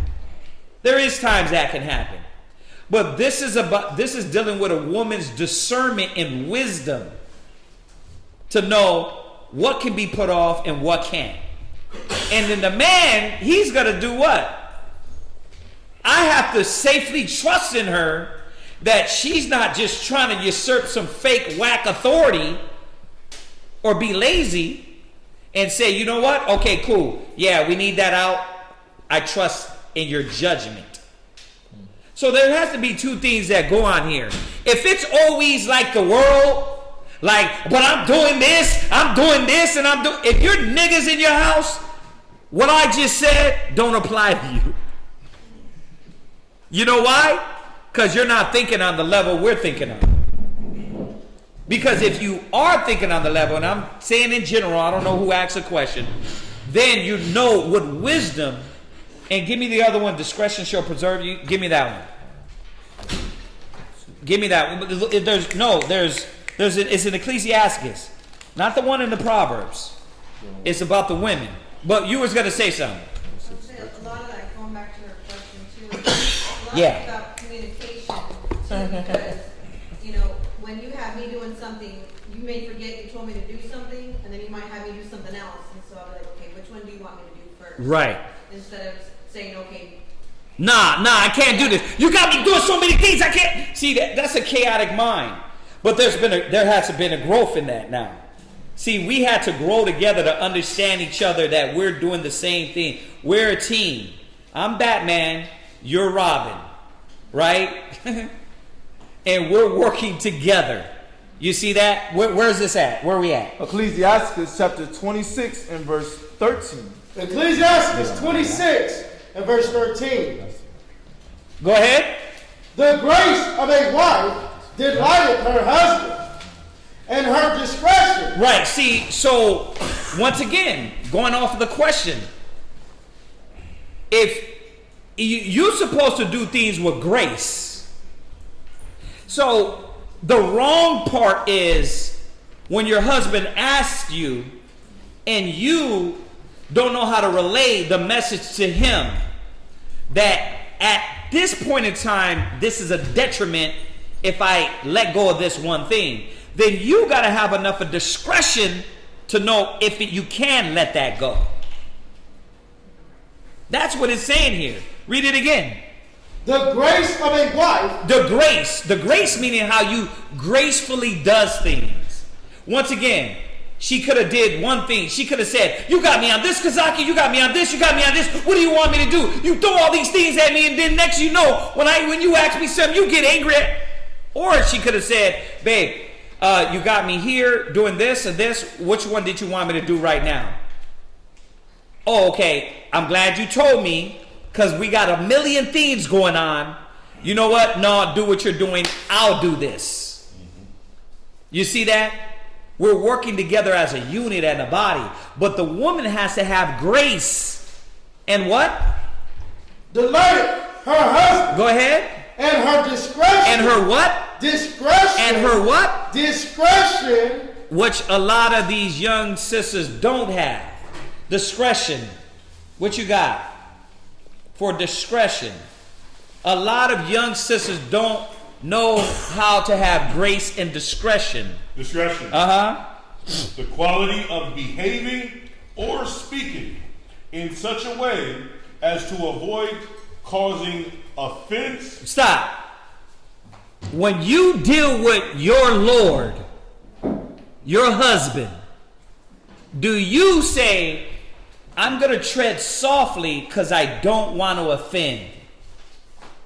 See, this is the difference between a mature woman and a ghetto hood rat, loudmouth, disgruntled rat. There's a difference. It's a difference between a spick, a spook, a wetbag, a border jumper, and a virtuous woman. Go ahead. What about when it sounds condescending, though? Well, that shows that her lack of grace is there. When she wants to be a smart ass. Well, you know, I didn't want to step on your toes. So you don't, but that shows that there is still a maturity that got to go on, because there's no need for that. Right? Once again, when you go to the boss, are you a smart ass with your boss? Okay, I guess. Do you really want me to do that? Or whatever you say, I'll do that. Do you do that with your boss? No. You say, okay, yes sir, master. Let me go get that. And you get it done. That's supposed to be the same thing that's reciprocated to your husband. Babe, is that the way you want it done? Okay, I got you, babe. I'll knock it out that way then. Done. But grace and discretion has to be there. And a lot of women have to be taught what is being graceful and having discretion. What else you got on discretion? So the quality of behaving or speaking in such a way as to avoid causing offenses or rebelling privately, revealing private information. Right. So, are you going to be loud when and throw everything out of order right now? Or do you know how to say, babe, could I talk to you for a second? And then, no, this is not good. Like, what I'm going to say, nobody else needs to hear. Right? Because they might not, if I did come off disrespectful, they don't need to hear that. Not saying I am, but if I did, I don't want them to perceive it as that. That's a graceful woman. That's a chaste, a woman of discretion. What? I got another definition. Go ahead. Discretion, prudence, or knowledge and prudence, that discernment which enables a person to judge critically. You see, it gives her the wisdom to judge critically. You see, when I became a woman, I put away childish things. Right? So she has to put away the childish things. That's why I go back to Proverbs 31. It says, she openeth her mouth with wisdom, and in her, and in her tongue is the law of kindness. So what does this righteous woman know how to do? Relay the message in a kind way to her husband, because she honors and respects him. That's what it's saying. Was that it on that? Okay. All right. Go ahead. Jump back. Jump back to Proverbs. 31 and what verse we left off? 15. Go ahead. She riseth also while it is yet night, right, and giveth meat to her household, and portion to her maidens. Right. See, think about that. I got a maid, but I'm going to give a portion to my maidens. Why that don't even make sense right there. Like, think about that. Why is that like written like that? Because it was showing us a high standard of this woman. This what Solomon's mom was telling him. This is a righteous woman. You deal with a woman like this. Read. She considers a field and buyeth it. So was she dumb? No, she considereth a field and buyeth it. Hell no, she wasn't dumb. Read. With the fruit of her hands, she planted a vineyard. So, what one thing we're finding out about this woman, she's not lazy. She's making moves. She's not idle. And guess what? She don't got to bend over and twerk to do it. She don't got to show somebody her butt to do it. She's a thinker, an innovator. She's motivated. Read. She girded her loins with strength. Go ahead. And strengthened her arms. She perceived that her merchandise is good. Go ahead. Her candle goeth not out by night. See, that candle is spiritual. We went over it the other day. It says your lamp, your light, your wisdom. But she's constantly moving and working. Where's your rib? What is she doing? Does she deserve to get in an argument with you? Like, does she deserve that? To actually try to get in and engage in some type of argument when she's not doing nothing? She ain't doing nothing for the Most High. Oh, I get it. Hold on. She's taking care of the kids. Bruh, do you know dogs take care of their kids? The ducks that walk across the street know how to take care of their kids. That's supposed to be natural. Y'all know that, right? The scriptures is telling you here there's more than required of her taking care of the kids. The white man has got us twisted. Like the bare minimum was what? Oh, she's taking care of the kids. Whoo, she doing so much. Nah, man, there was way more. What verse are we on? 18. Go ahead. Her candle goeth not out by night. Read. She layeth her hands to the spindle. Once again, keep repeating the sewing. She layeth her hand to the spindle. Read. And her hands hold the distaff. Go ahead. She stretcheth out her hand to the poor. She what? Stretcheth out her hand to the poor. So what are we learning about this woman? What? She's hospitable. What else? What? Considerate. She's considerate. She's kind. You understand? She's kind. And that's why I always tell my ribs, let not your good works be evil spoken of. They do stuff like that. Oh, we got an extra shirt for a brother. I gotta say it because we keep everything like under wraps so much because we don't need to toot our horn. But what I see is that nobody picks up on it. So we gotta now speak about it. Every year, Shalomaya does headbands for the generals. And who came up with that? The generals? No, Shalomaya came up with that. All the time, these sisters are making garments and clothes for brothers. They give you free shirts, free things. Oh, you know what? There's an extra one. Just take it. That's kindness. While your rib is lazy as hell, not doing nothing, and you're rewarding her, this is what the Most High is requiring.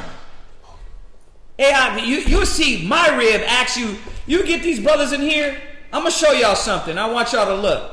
Watch new sisters. They'll come up here. You'll see the older sisters, man, get in the plates, asking the brothers what they need. The younger sisters, they'll sit their lazy, big ass down and just not even ask you if you need any help. You'll have brothers helping first. But you got these lazy ass women that won't do nothing, man. Because that's your fault. Y'all don't hold these damn women to no standard. And what is that? What standard is it? A pistol to the dome standard? No. It's a quality, kind, gentle standard. And that's what you were supposed to like doing. That's not for us. That's her works to show to the Most High that she is worthy of the kingdom. And that's what we got to realize. What? Oh, go ahead. What? All right, read on.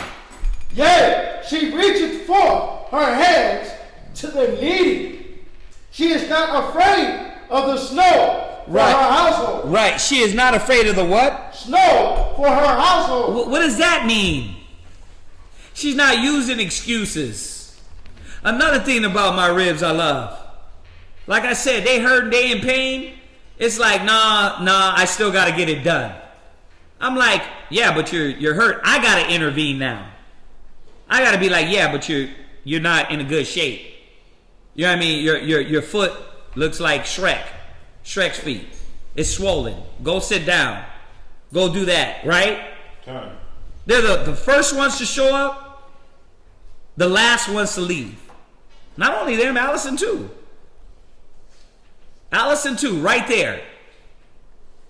You know what I mean? And then CHAAZAQYA came in and she what? She's following the good example. She's there too. You know what I mean? Tiano's there too. You know what I mean? And the younger girls gotta follow that example also. But that's the example that's being laid down. There's a standard. So when somebody marries our daughters, that's value. What you got? What you got? Where's the value in your rib? Where you at? Proverbs chapter 17 and verse 13. Go ahead. Proverbs 17 and 13. Proverbs 17 and verse 13. Whoso rewarded evil for good. So that evil is the contention spirit, the contentious spirit that a woman comes with. It's that disobedience, that lack of discretion. When you reward that evil for good, read. Evil shall not depart from his house. So there's no joy between the man and the woman. So that's where all that contention's in. Because you're not checking that evil spirit. You're not checking the contentiousness that's just coming in. Right. You're not checking in the laziness, the lack of wanting to put work in, lack of seeing she's seeing a good example, but she's like, nah, I'm gonna stick in the corner. Right. I'm gonna stick to myself. Nah, I see them putting in that work, but I ain't trying to dive in. Right. So it's like that evil, but then now she's gonna take that back home to you. And then you ain't saying nothing about it. You're rewarding that. Gone. Right? You're basically saying the devil's welcome in my house. Yeah, exactly. Yeah. Go to 1 Timothy's good, very good scripture. Go to 1 Timothy 5 and 10. Just about the standard. This is what works. This is what works that the Bible is telling us that is required of the Most High. This is a high level. And yes, every woman ain't going to come in and be this virtuous woman. But if she wants to serve the Most High, then she's going to fight just like you to be that standard, right? When you come in, you got to do what? You got to pull up your pants, right? You fought to be the standard. You put down the blunt. You put down the pills. Huh? You put down the anime. Maybe. Then it's going to get put down, but right? You put it down, right? You put down the games. Huh? You're not chasing any random hoes no more on TikTok? Right? You're done with that. You're done with the Facebook whores, right? You're done with all that. You're changing. Well, guess what? What are they doing? Because they are there? You allow them to not live or be a standard that Yahweh Shai wants?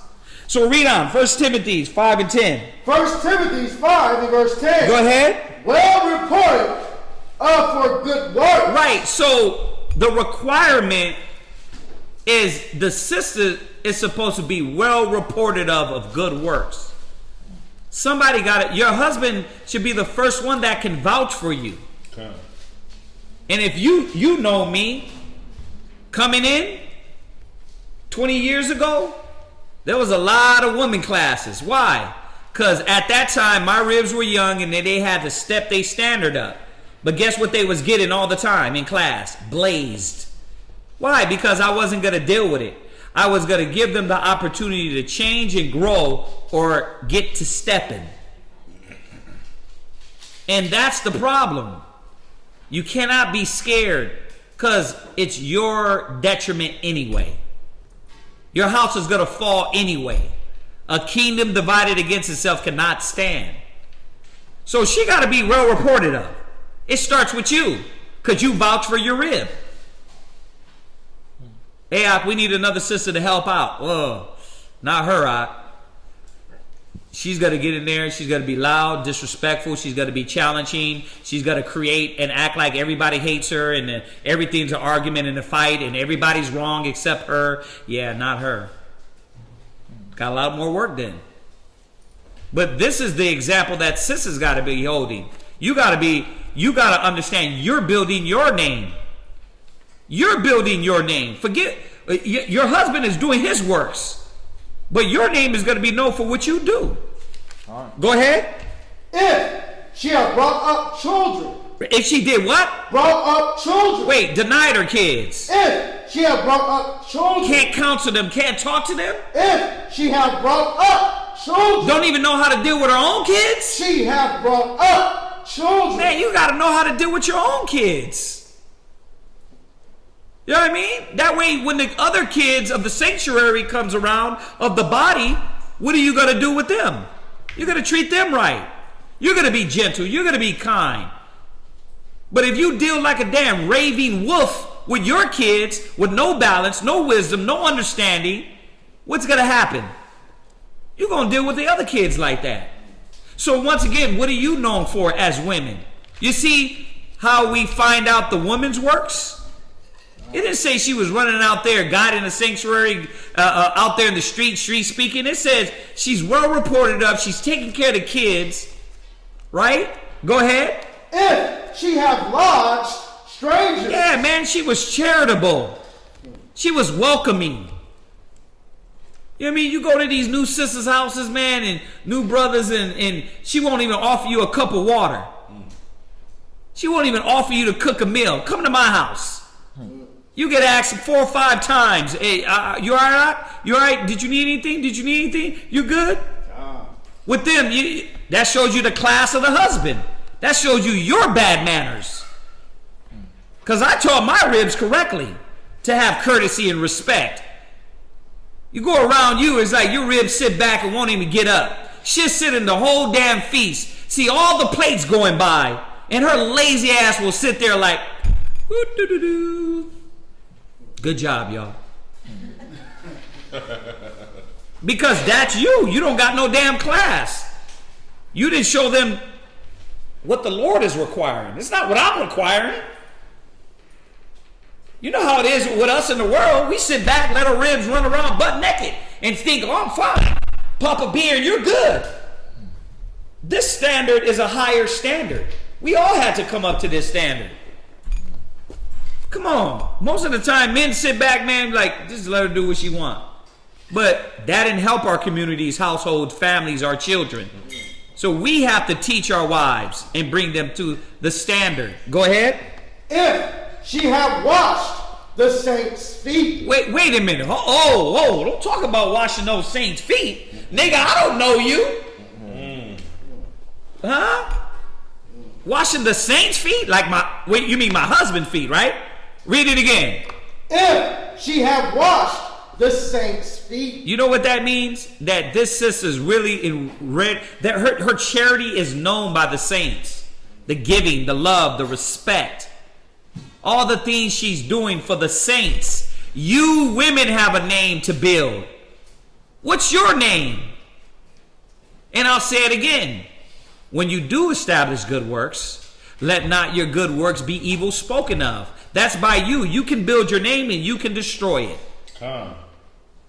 You could have been the righteous sister that's been there for the last 10, 15 years, but now look at you. Look at your face. Huh? Are you still there? Are you still dedicated? Because that's how the Most High deal with us. I can be righteous all the whole 30-some years I've been in the truth. Let me do crack tomorrow and come in here and smoke crack weed in front of y'all. Y'all be like, okay, he's gone. It doesn't matter how many years. Like he's lost his mind. Right? You'd be like, what's wrong with the brother? Let's help him. And I'll lose value. I'll lose value. All the 30 years, I'll lose value right then and there. Wouldn't I? Same thing with y'all. You could be in here and mess up your name. That's on you. So don't get angry. Step your work and your game up, an example up. Most High said a good name. Proverbs 22:1. What did it say? Proverbs chapter 22 and verse 1. A good name is rather to be chosen than great riches. You got your own name. I got my name. My ribs got to have their own name. Y'all see that? Go ahead, read. If she have diligently, if she have relieved the afflicted. You see this? You see that? And that's what you have to be all the way around. Right? Not only for the brothers, but for the sisters too. For the sisters too, to be able to be there for them when they're broke, they're down and out, to be that counselor, to be that leader, and to be that example. That's what the women's supposed to be doing. What are they doing? Huh? You got your rib prepared for that, to counsel? Or is she going to get on the phone with her and then talk about, yeah, girl, I know how you feel. That's what your rib going to do? Read. If she have diligently followed every good work. And all those good works, man, are right in that Proverbs 31st chapter, right? So that's physical works, right? That's the physical works. What is the other work she's supposed to be doing? What makes her that good wife? She's supposed to be learning you. And this is where a lot of sisters do not understand. And no matter how, you can have some sisters sewing the garments.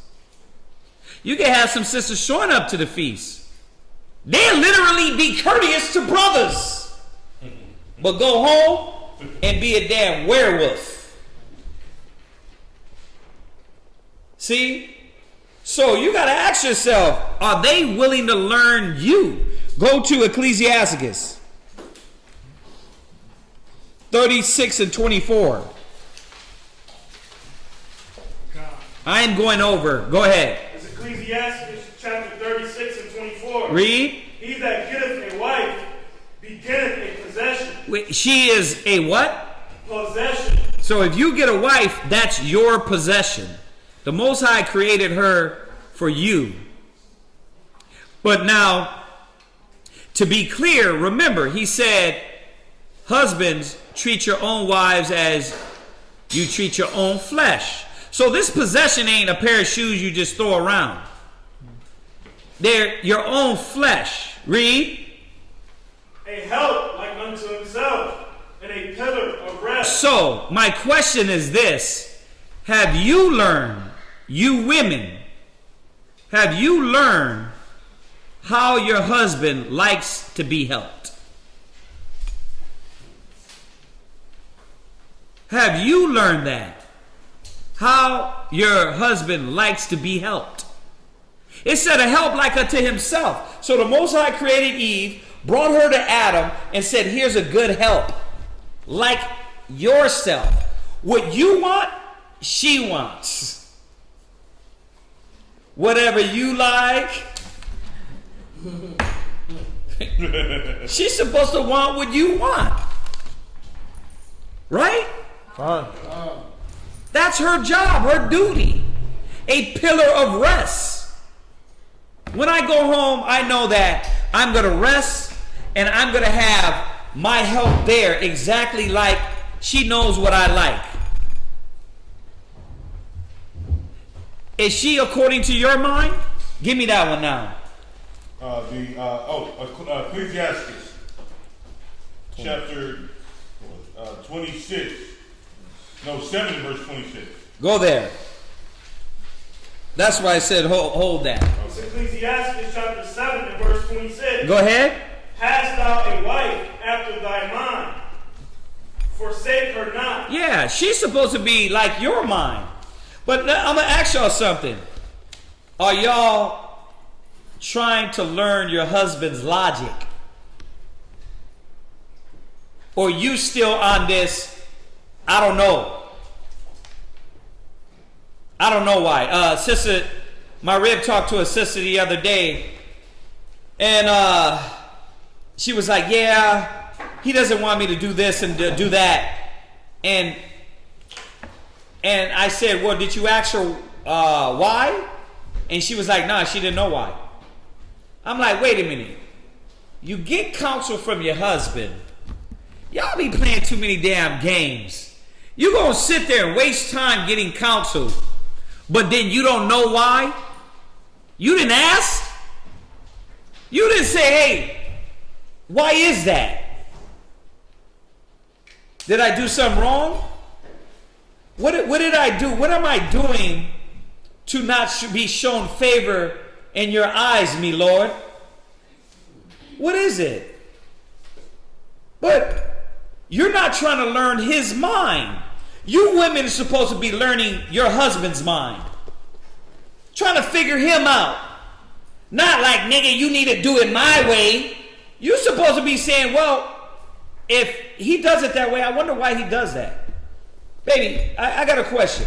When you did this and you did this and you brought this out, why is that? You're supposed to be trying to understand the logic. But I'm going to show y'all why you don't. Go ahead. What you was going to say, sis? It's like, so me and my husband come from completely different backgrounds. Right. We grew up so different, so we obviously like don't think the same. So to get on his level, I'll ask him like, all right, I don't really understand why you thought that way. Can you explain it to me in the way that I understand so I can get to where you're at? And that's how you have to talk. You have to talk that way. I don't get, baby, I'm not trying to be disrespectful, but could you tell me where this is coming from so I can understand your logic, the way you think, the way you do things? You see that? That's what when I looked at my ribs and I was like, wait a minute, you trying to tell me you know your boss logic more than mine? I was like, that's a problem.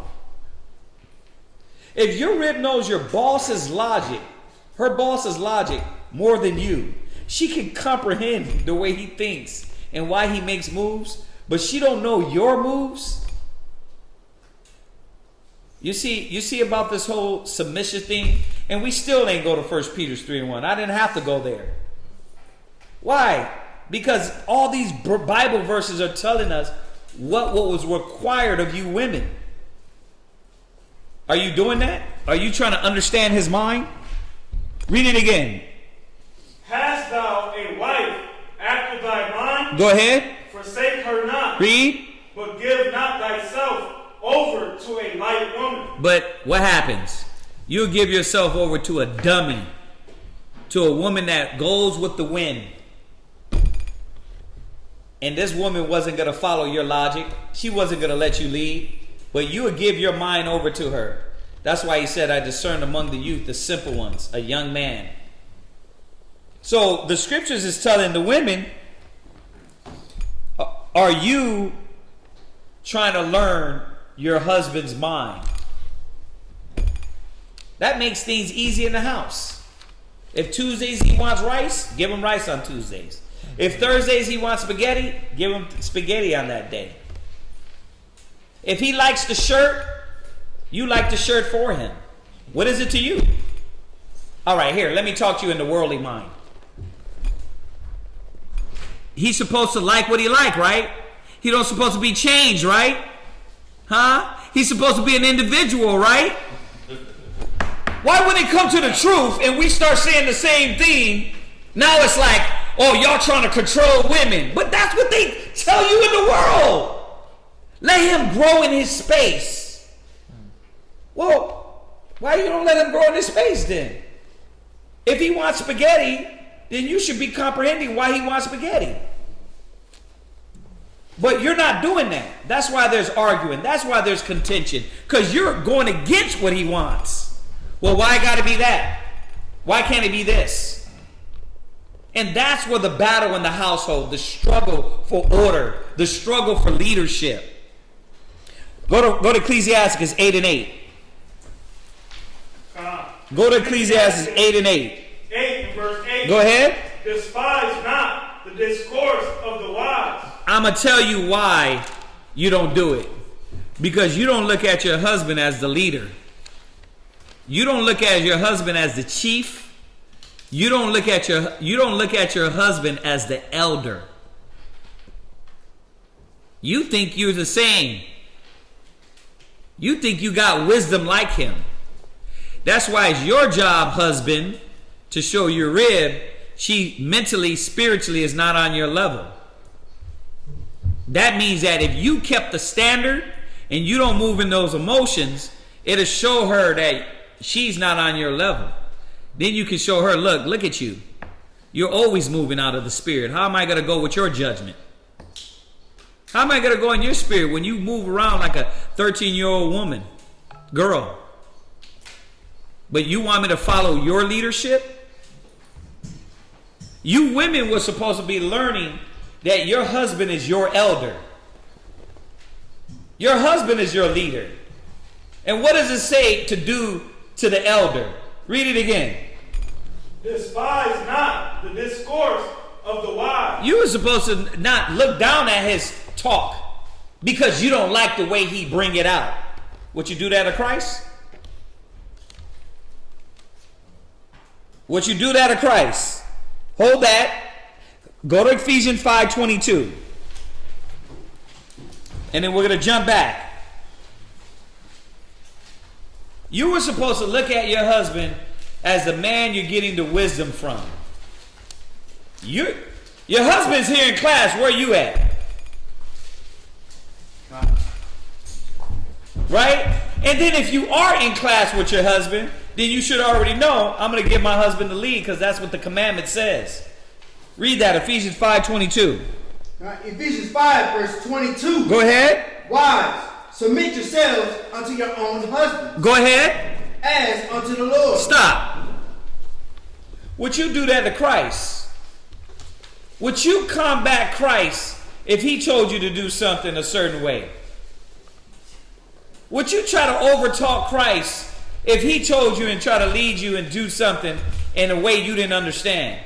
Would you go back and forth with him? You probably would, damn Pharisee. You probably would. But the scripture tells you what? Wives, submit yourselves unto your own husbands. Go ahead. As unto the Lord. What is that Bible verse telling you, you women? Tiana, what is that saying? Talk loud. Treat your husband as you would treat Christ. Period. How would you treat Christ? But how would they know if you men ain't teaching them? If you scared to teach them that they supposed to treat you like they would treat Christ, as unto the Lord. This is the problem. Go back to 8 and 8. But acquaint thyself with their proverbs. If it was Christ, what would you be doing? You would be acquainting yourself with the Proverbs. Yes, Lord, please tell me more. Right? You'd be sitting there taking notes. Are you doing that with your husband? Trying to understand, trying to comprehend. Or are you trying to battle everything that comes out of his mouth? You're supposed to be acquainted with his logic, because that's what leads the house. That's what's going to lead the kids. Babe, why are you doing it like that? Well, this is my logic behind this. Do you think we should give him another chance? Yeah. This is why. Let me show you something. Or are you always like, guess it's going to be your way again. Okay, you're the Lord. CHAAZAQYA said it. Right? Because that's how they get you. CHAAZAQYA said you're the Lord, right? Yes. But even like they showed, if you watch The Matrix, they're like, well, why'd you do that? He's like, give me a reason. And then he goes, I don't need to give you a reason. You don't need a And that's the thing. There always needs to be a reason with a doubtful woman. With a faithless wife, there needs to be a reason. Because they don't. But the help is in asking. Baby, you know what? The grace is calming you, and you're saying, and the discretion is calming you to say, I don't want to fall out of good sight, fall out of my husband's good sight. So let me move with discretion. I don't know why you're doing it that way, babe. Could you please tell me? I don't want to be disrespectful. But women don't do that. There's got to be a high level, man. High level of consciousness to go in. A high level requirement. Now imagine if you never held her to a standard. Now, but check this out. We're going to go on. Read. For of them thou shalt learn instruction. Read. And how to serve great men with ease. How to do what? Serve great men with ease. When's the last time you thought, man, I need to really get better at learning how to serve great men? First of all, my husband. I don't know how to serve a great man. Because most of your judgment be off. You see the mistakes he made in the past, and you won't move past that. You won't let him be the new man. You want to hold him to the old things. The first week you came in the truth, you ready to stone him. Like, damn, you're not going to let the brother get a chance to show forth to Christ?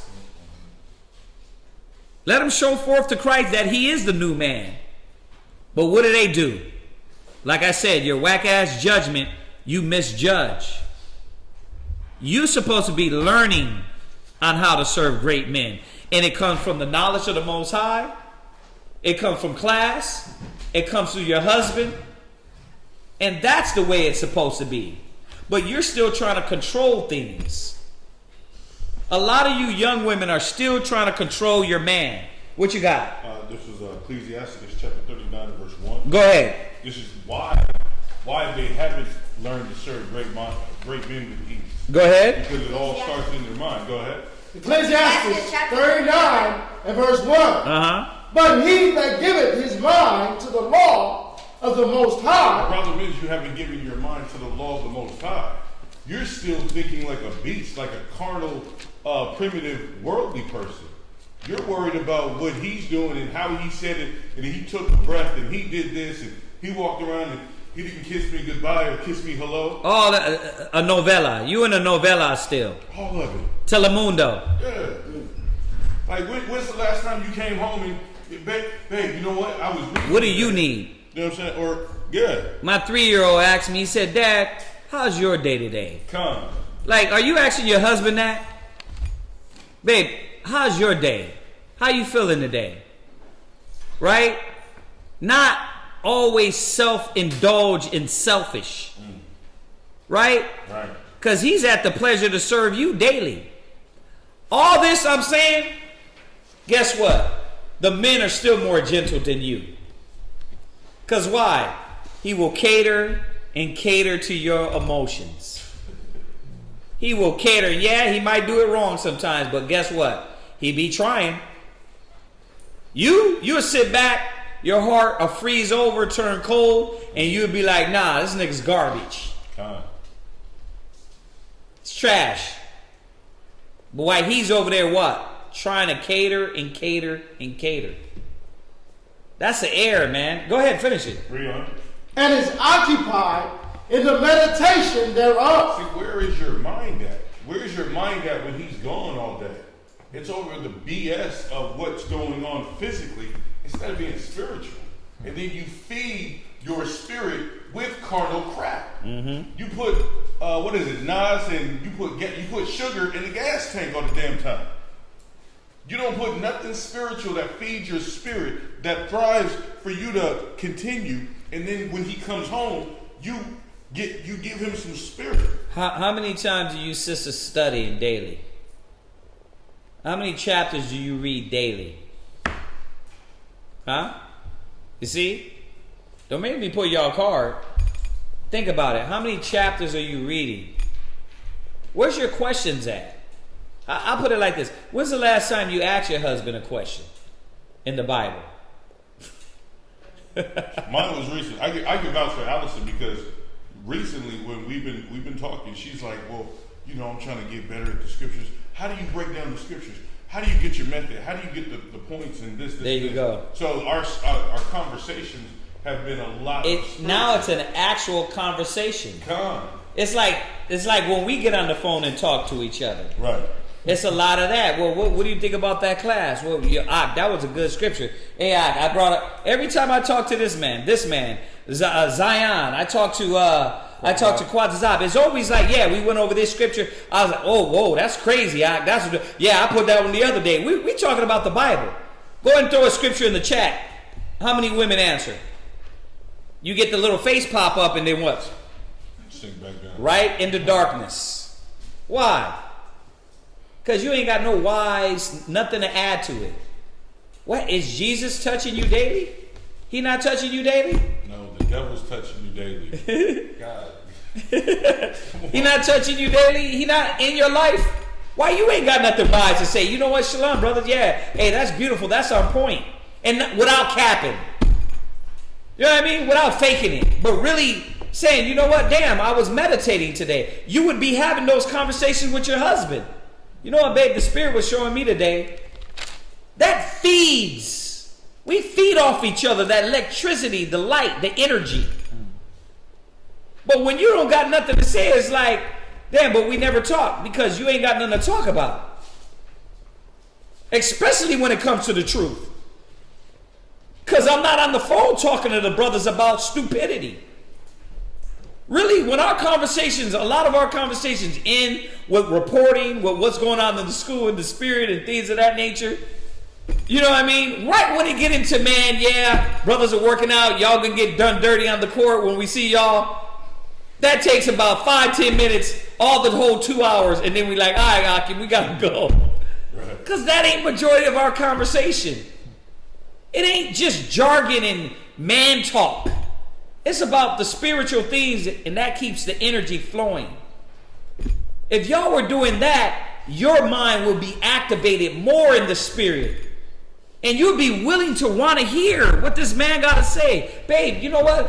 You dropped that scripture in class, or you know what? I was meditating on this. When's the last time you meditated on the Bible? When? I mean, out of one day, who's meditating on the book? Raise your hand. Yeah, y'all. Well, listen, when y'all, you know what y'all need to start doing? Telling your husband that more. Shalom, babe, this is what I was meditating on. What you think about this? What is your input on this? But y'all sitting in class, I would expect it. Put a number 7 in the chat if you meditating daily on the book of the Lord. Really? Well, damn, we went from 30 to 26. Hell yeah, I knew that was going to happen. You know why? Because sisters don't want to hear this. Women don't want to hear this. They want to hear you supposed to be a sucker for love ass nigga, and you supposed to be running behind them all up their butt all day, every day. And if you ain't paying attention to them all day, every day, you're not a good husband. Right? If you check them, you're what? You're bad. And we got a sister that's said that about a brother. I said, sis, you said he's negative all the time. Tell me when he's negative. Well, he got on the phone with me and he was telling me this scripture and this and this and this, and I was in this pain. CHAAZAQYA was like, it was me and CHAAZAQYA on the line. He was like, how is the Bible negative? He's giving you the Bible. You just didn't want to hear it at that time. But that's these foolish women. Like, you gotta tell me the Bible's wrong.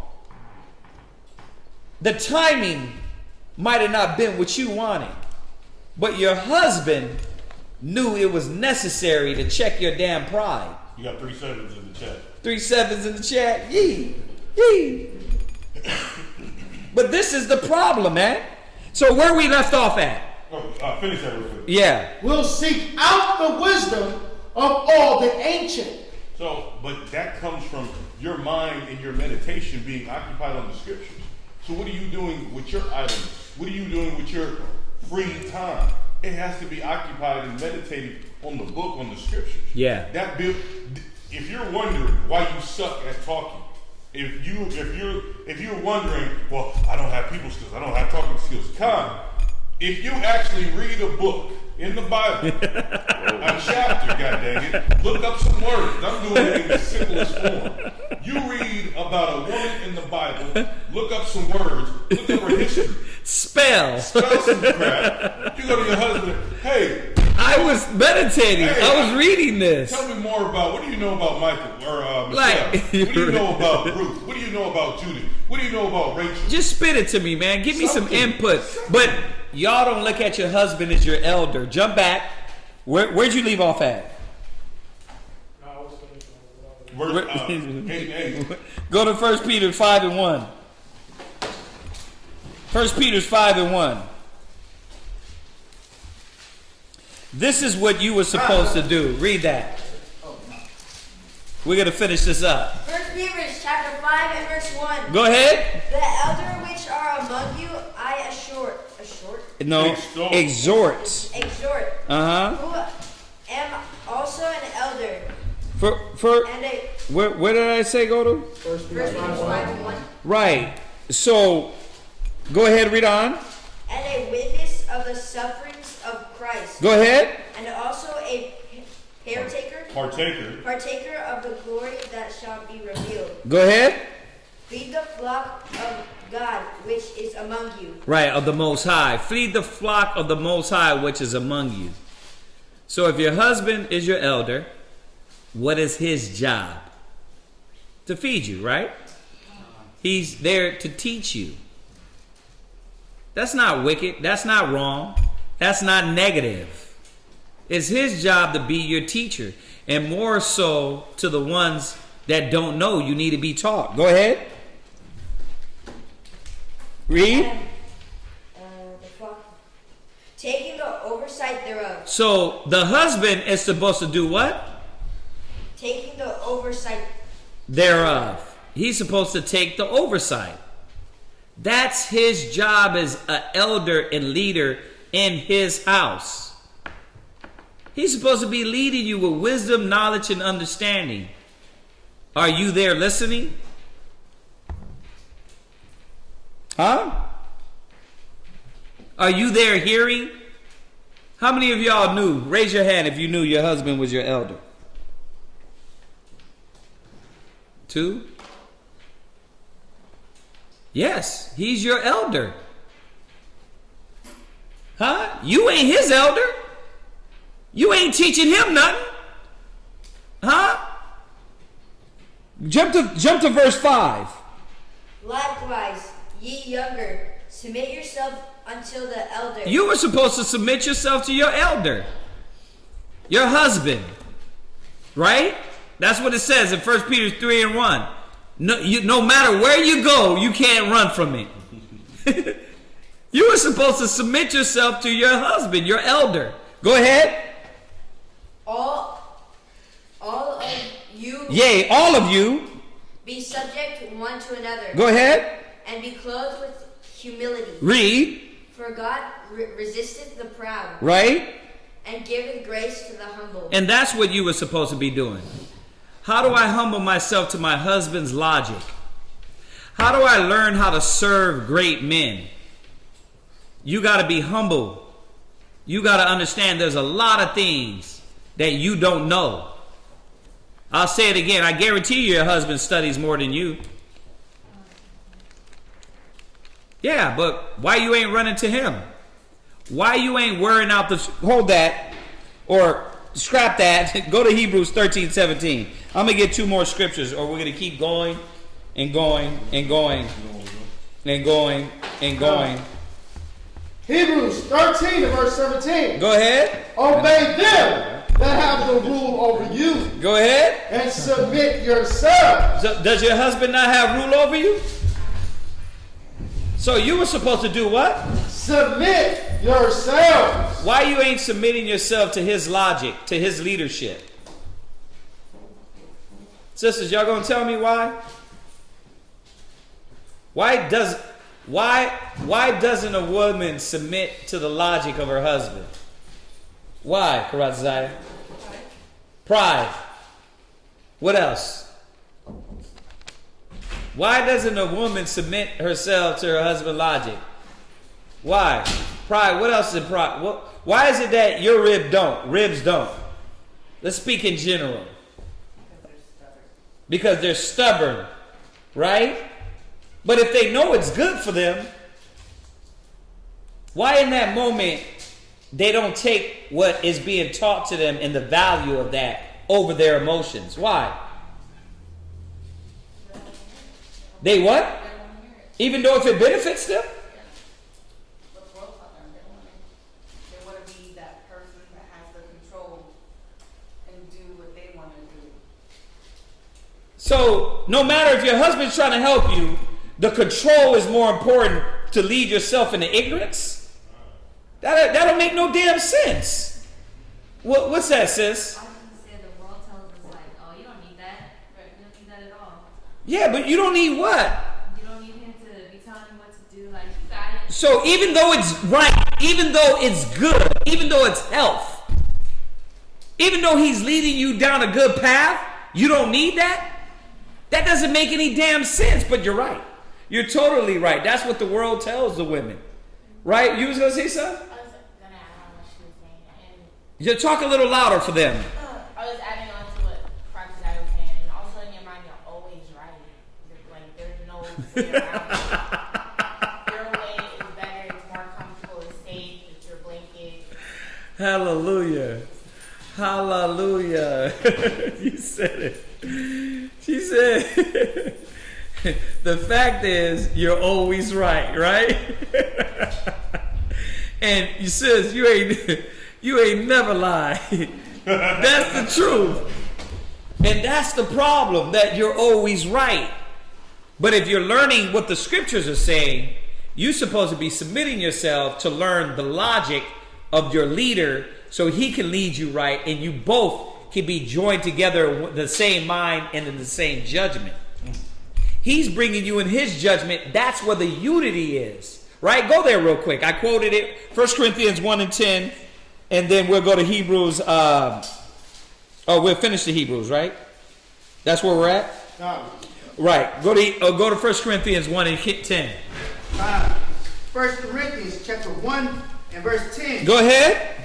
Now I beseech you, brethren, by the name of our Lord, Hamashiach, that ye all speak the same thing. That we do what? Speak the same thing. That's the only way your house is going to be established in righteousness. Y'all got to be speaking the same thing. That wasn't just about the church. That's the house. Oh, okay, here, let me show you. Go to Ecclesiasticus 25 and 1. If you didn't know. You stay where you're at. Finish. Ecclesiasticus chapter 25 and verse 1. Go ahead. And 3 things I was beautified. Go ahead. And stood up beautiful both before God and men. Read. The unity of brethren. Go ahead. The love of neighbors. Read. A man and a wife that agree together. A man and a wife that agree together. Read on. Read in Corinthians again. That ye speak the same thing. That's how we're going to agree. But how are we going to speak the same thing if you don't want to humble yourself to the logic of your husband? Or you don't want to learn why he does what he does or understand him more? You ain't never going to get nowhere. We got to learn each other. We do that with each other. More so, you're supposed to be doing it at home. And that's why you're not an elder sister. That's why you're still in that young mind. Because you still haven't learned what it is your husband's leadership was supposed to teach you. You could be teaching those values to the next younger sisters. But you're not doing it because you're stubborn as hell. Read. And that there be no divisions among you. Right. There's not supposed to be no division in the house. It wasn't supposed to be War of the Roses. It's supposed to be you learning what your husband and his leadership is requiring. Read. But that you be perfectly joined. That we be what? Perfectly joined. The household's supposed to be what? perfectly joined. Read. Together. Read. In the same mind. Read. And in the same judgment. Your judgment is supposed to be like your husband's judgment. So why is it not? Why is your husband, why you don't think like your husband? When I leave for the 3 months, my ribs are supposed to be dealing in the same judgment I would deal. I shouldn't have to call back and hear about anything else being ran any other way but the way I laid it down. They ain't supposed to know that. Because we have the same judgment. Right? You're not going to hear, oh, the husband left, and they try to circumvent the officer and that's running the school. You're not going to hear that. Wow. You're going to hear them helping them out. You're going to hear them being knowing, what is it that you need so we can keep going and keep moving in the spirit. Come. But that's for sisters that are mature. You sisters that are young as hell, you're what? Your husband leaving, you start showing out. You hear about what she's going from this house, that house, right? She ain't answering the phone. She hanging up on you. Because you got a disgruntled harlot. You're supposed to be in the same mind and same judgment. And how do you get there? Go to Ecclesiasticus 6 verse 32. Ecclesiasticus 6 and verse 32. Hold on, let Karatazar read this one. Read. Ecclesiasticus 6 and verse 32. Go ahead. My son, if thou wilt, thou shalt be taught. But you as a woman, you gotta be ready to be taught. That's your problem. Sister Allison said it best. You think you know every damn thing, and you don't know nothing. You can't control your emotional content. It trips me out with some of y'all women. You can't even control your emotions. And you trying to tell me he's supposed to give the household to you? That's insane. That's insane. You got to be taught. Read. And if thou wilt. But the problem is, are you willing? Are you humble enough to say, you know what? I don't know. Within one day, I got 7 demons on me. I'm emotional. I'm happy. I'm low. I'm emotional again. You know what? I think I'm fat. I think I'm skinny. I'm hungry. I'm getting angry when I'm hungry. The kids got me upset. Now I'm screaming at the kids. Now I don't know how to. I'm like, do 75 damn different emotions. You can't be in one mind, one judgment in the spirit. But we're supposed to let you run the house. You got to humble and understand you don't know. And it's okay. Doesn't make you less of a person. We all didn't know at a time, and now we all got to know the right way. So your husband is your elder. You need to sit down and start learning, asking him questions. That's why it says you need to be taught. Ask at home first. That's how I know y'all don't got no damn respect for your husband. Because you'll go to a stranger before you go to your husband. That's sad. Now, you do need the priest if your husband don't know, but damn. A lot of things you're supposed to be going to him and say, babe, why you do this? Why did we do it that way? Why do you guide the house like this? But not in a demeaning like nigga, I want to know where you. Yeah. So I can tell you. Oh, not once again, discretion and grace. I got a question. You know, you said to do it like this, right? And I was wondering because I did it. Like, what made you think of that conclusion? How many times we gonna give them the example? They know how to come.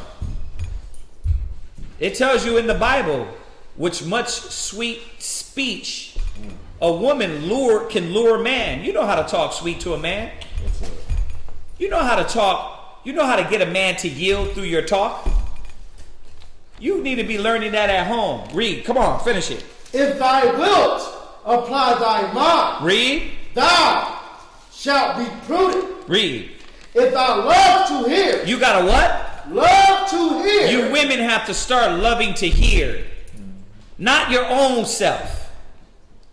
Because a lot of y'all like hearing your own mouth. But you don't want to hear the Most High. You don't want to hear scriptures. That's why it tripped me out when the sister said that. I was really, really bamboozled. I was like, wait a minute. Negative. Tell me what he did, sis. Little did you know, he was dropping scriptures on her. I'm like, oh, that's negative to you. Why? Because she didn't like the scriptures at that time. Yes, some of y'all are slow as hell, man, but think you're so sharp. Y'all got to stop this. Read. Thou shalt receive understanding. Go ahead. And if thou bow thine ear. And if you what? Bow thine ear. Read. Thou shalt be wise. And that's what the Most High is telling us. You have to bow your ear. You have to start bowing your ear to your husband, ready to hear, ready to understand his logic, so you can serve great men at ease. You got two jobs. Your job, your outwardly and your inward. Your logic, your mind is supposed to be changing, and then your works are supposed to be changing. We all got that job. The men are doing the same thing. Our logic, our mind is changing towards the Most High and towards his will, and then our works are changing. Yours got to change too. So we can keep going. I know we got a whole nother section we didn't touch on, but we gotta finish. All right. Does anybody have any questions on that? Anybody have any questions on the topic? What we got in the chat? A lot of topics. Hold on a second. Go ahead. Yeah, it was just he doesn't really believe, lack of faith. A lack of faith, it can feel like he's making a bad decision when it really could be helpful. Right. Well, that's what LaShawn's saying, right? Mm-hmm. God, right? Brother said, some women will be on point around you and slothful when you're not. Right. And think they're playing their role. But Yahweh Shai said, when the master comes back, the servant should be found doing. Exactly. Yeah. What else? It was Ecclesiasticus 6:5. Sweet language will multiply friends, and a fair-speaking tongue will increase kind greeting. Right, and that's a whole nother class we can go over. A woman's speech, right? We'll save that for another time. All right? We'll save that for another time. So, nobody got any questions online? Remember, it is the Shabbat. Y'all know the deal. The arguing, the fighting, the disgruntledness. Take a rest from that one day. I like the Gabar said, I think some sisters don't look at their husbands as a man of wisdom because of his past mistakes and actions. Right. Which is not fair. Because everybody's growing and everybody deserves a chance. So as he's moving in the truth, moving forward. Now, I'm going to say this to the men. This is why you have to be consistent. Because they will pull your car quick. There's got to be a constant moving forward. You can't be a transformer. One minute you believe, next minute you don't. Don't never do that. The one biggest mistake is to go to your rib and tell her how weak you are. That's why you go to another man. A woman don't supposed to see that weakness. I know they want it so much, but guess what? It does something to them and it weakens them. Don't never tell them where you weak at, what you need, where you lack at. No, go to that brother and then spill it to the brother, because he can understand you as a man. You understand that? Right. So if that's it, nothing else. Excellent class. All praise to the Most High. Ba'ashem Yahushai. Let's salute them. Say shalom, y'all. Shalom.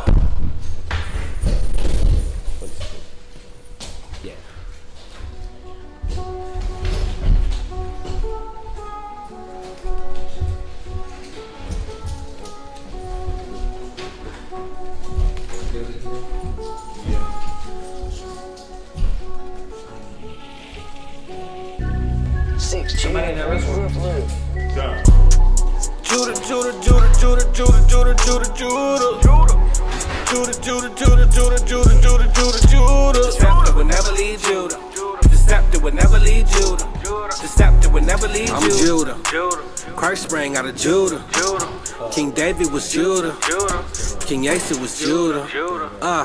Don't crowd me up, who gon' rouse me up? Alistair Crowley, your time is up. It's a big mess, I gotta clean it up.